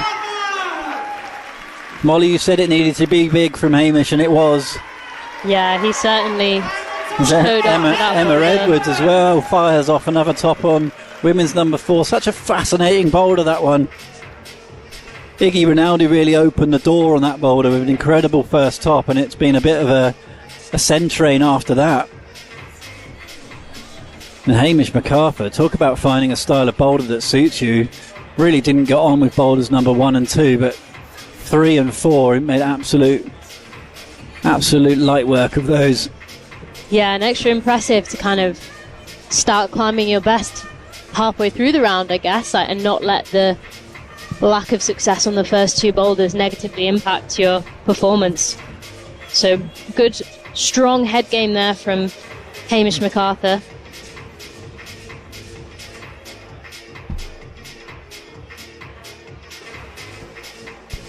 Emma Edwards with that top will put herself going through to tonight's final in first place with a score of 84.7. Izzy Bridgen, Zoe Petermans, Isabella Rinaldi, who we spoke to earlier, goes into 4th. That's an incredible result for her. Lucy Garlick, Jenny Lee in 6th. Isabella Edgington looks super strong. She'll be going into finals in 7th. And Livy Gent, incredible performance on the comeback tour currently. Provisionally, but most likely sitting in 8th position, will take the final spot going through to tonight's final. That is currently your top 8. Emma Edwards was the final climber, so we're just waiting for the final confirmation on those scores. But what a performance that is from Livy, scraping into the finals in 8th. Hamish MacArthur with that top does what he needed to do. Nothing on the first 2 boulders and everything on the next 2. He sits in 4th place, but it's Jack McDougall with 2 flashes and a boulder in 3 attempts on boulder number 3. Diane Akhtar, no real surprises there, sitting in 2nd. And Reese Conlon with that incredible top on boulder number 2 will most likely be going into the finals in and around 3rd position. Yeah, great performance from Reese Conlon. He came out early. He impressed us with his almost top. Didn't he just about run out of time on the first boulder? Yes. An amazing top of the second boulder, and here he is, sat in 3rd place. So looking at the results, only Max Milne still to climb on the last boulder, but the 8 finalists is known. This is provisional, but barring any significant appeals, we have our top 8. Jack McDougall, Diane Akhtar, Reese Conlon, Hamish MacArthur, Aidan Dunn, Luca Martins. Looked like he had a torrid time out on the mats, but it shows you keep battling away. 1 top and 1 zone was enough to get you from even into 5th position.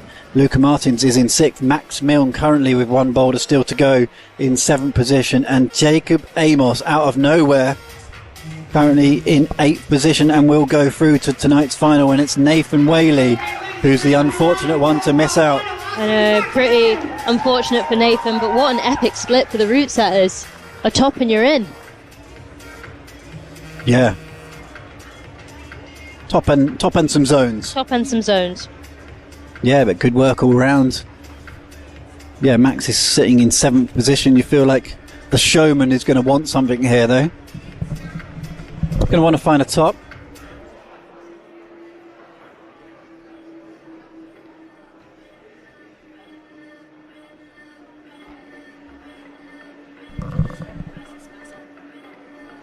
Yeah, it's one top, one zone at the moment from Jacob that gets you in.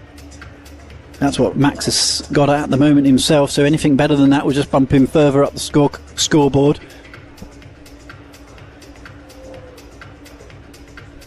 Training opportunity here, potentially for Max. Maybe lay a marker down for finals. This boulder has now been topped. Hamish just walked it. Jack McDougall also did. Jack actually flashed it, which is somewhat incredible. Really impressive, and Max obviously opting for the campus method after his winter of campus training. Come on, Max.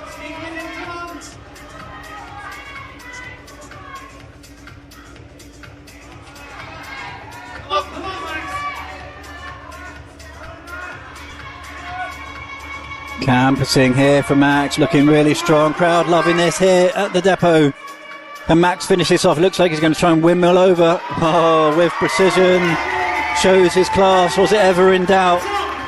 2 boulders. He had to work at it, and he shows.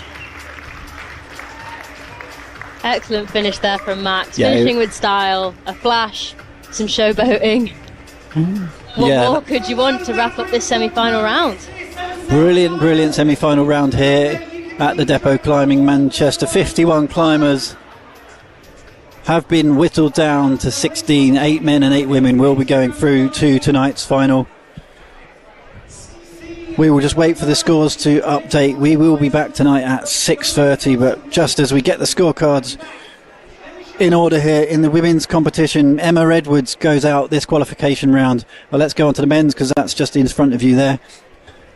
Max Milne will jump up from that position. His score on the final boulder has not been completed. There we go. Jack McDougall. No real surprises really. Top 3, Jack McDougall, Max Milne, Diane Akhtar, but they certainly had to work at it. Reece Conlon is going to be beaming after that. An incredible round of boulders for him, and turns out if you climb hard on slabs you do really well. And that certainly worked out for Aidan Dunn as well, who finishes in 6th, just below Hamish MacArthur in 5th, who flashed the final boulder as well. Luca Martins and Jacob Amos are the kind of young bolters who are coming through and qualify in 7th and 8th.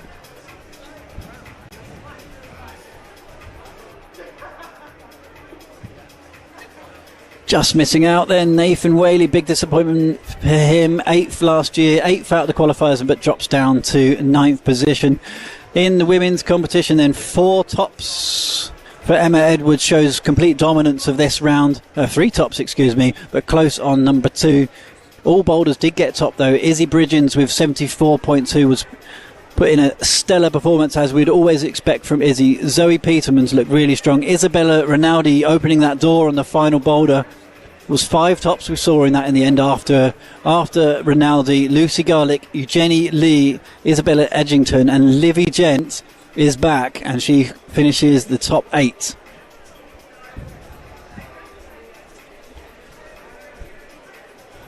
Willow Petrobelli looked really good on the boulders, but dropped quite a few of the final moves, and she will go down in 9th, just outside of finals. A great comeback also from Louise Flockhart. It's been an absolutely brilliant semi-finals here, Molly. We are back tonight at 6:30, so join Molly and myself just before 6:30, and we have got what is set to be an incredible British Championships bouldering final here at the depot.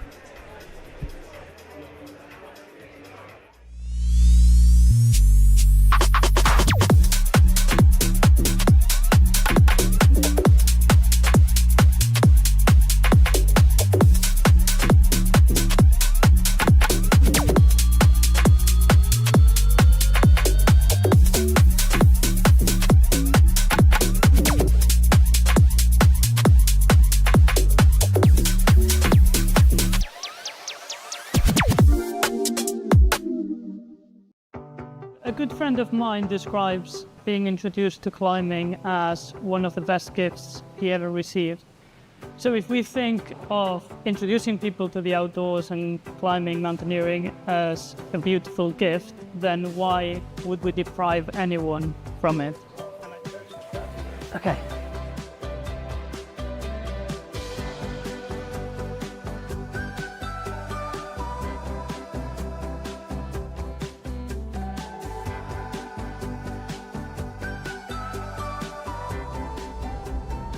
Classically, moving together means a number of climbers that are moving at the same time, usually joined by a rope. Being part of the BMC is being part of a really amazing community. Every type of person, you know, from all walks of life, and everybody's included. Meeting people who share values and interests all around the world. It's brilliant to have organisations like the BMC that are able to provide spaces and resources for communities to grow. It all focuses around enabling people to do the climbing that they want to do. Try and connect with people. I think that's the most valuable thing you can do with your climbing. Share ideas, share creativity. I think it's the biggest aspect of climbing for me is the community. Everybody is cheering for everybody. It's a really nice community to be a part of. Adventure means different things to different people. Having an enjoyment of the outdoors and having a sense of adventure, you learn to think quickly under pressure. Well, I think it's a tricky thing because at one level you could say it's a sort of an adrenaline addiction, but I'm not an adrenaline sort of a person really. You need to be prepared yourself and sometimes taking guidance from somebody else as well. Adventure is good for your well-being. So I find myself very easily distracted on my phone. And I find that when I'm outside, when I am halfway up a cliff, when I am hiking with friends, all of that sort of takes the back seat a bit. Sometimes like normal life can be quite stressful, but like adventure climbing and getting yourself out there can just help you manage those like tricky moments. The freedom it gives me, particularly as a full-time wheelchair user, it's mentally and physically challenging, and it's something I can do with all my friends. A large part of making things accessible is role modelling. You know, it's not exclusive to top climbers, it's not exclusive to competition climbers or whatever. Everybody can come and have a go. We have a part to play in breaking down the barriers that prevent people from going into the outdoors. It's lovely when we can come together from diverse backgrounds, we can come together from very different genders and ages. We're all guests anyway, whether we're in the Peak District or in the Himalaya, and part of the delight of being in places is to be with other people and involve people in the excitement that it gives me anyway. I believe that representation matters.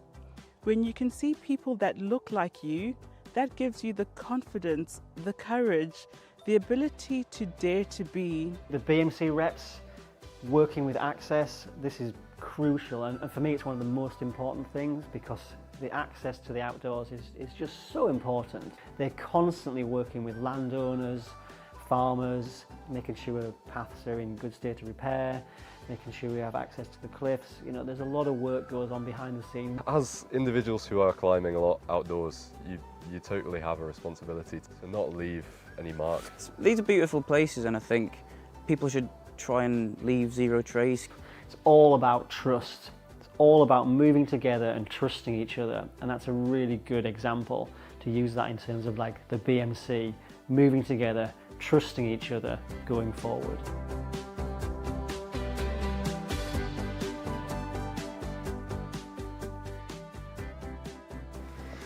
No, that was well nice, try it. Go on. I think supporting each other, not just through climbing, but through life is quite important. Hi there, my name's Steve McClure and I'm a BMC member and a BMC ambassador. So I first joined the BMC probably about 30 years ago, maybe more, I can't remember, it's a long time ago, but it's definitely many years ago. Something I can remember from the last year or so was something that really stuck in my mind as absolutely one of the best climbing days I've ever had in my life, and that was climbing Cenotaph Corner with my two kids. up on the Cromlech in North Wales, and it's such an iconic route, one of the most famous routes, and a route which I'd known about for my whole life. And to climb that with my kids, who had a great time as well, was just such a special day, as good as any of the hard climbs I've ever done. Brilliant. As a BMC ambassador, I'm really keen to get involved with the access side of arrangements. I think for me, the access really is so important. I don't want to see that getting taken away at any point, so as much as I can do, I'm always willing to get involved.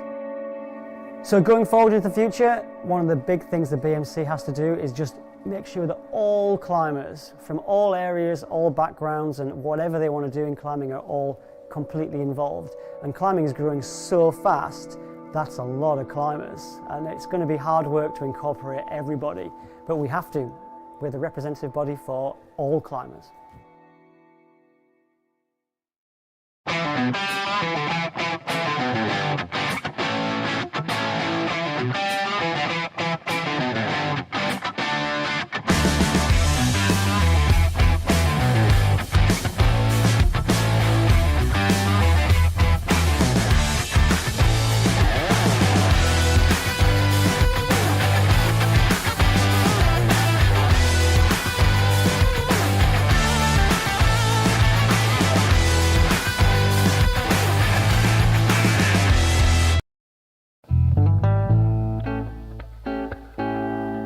Tirana was the last stronghold of the Moorish Empire.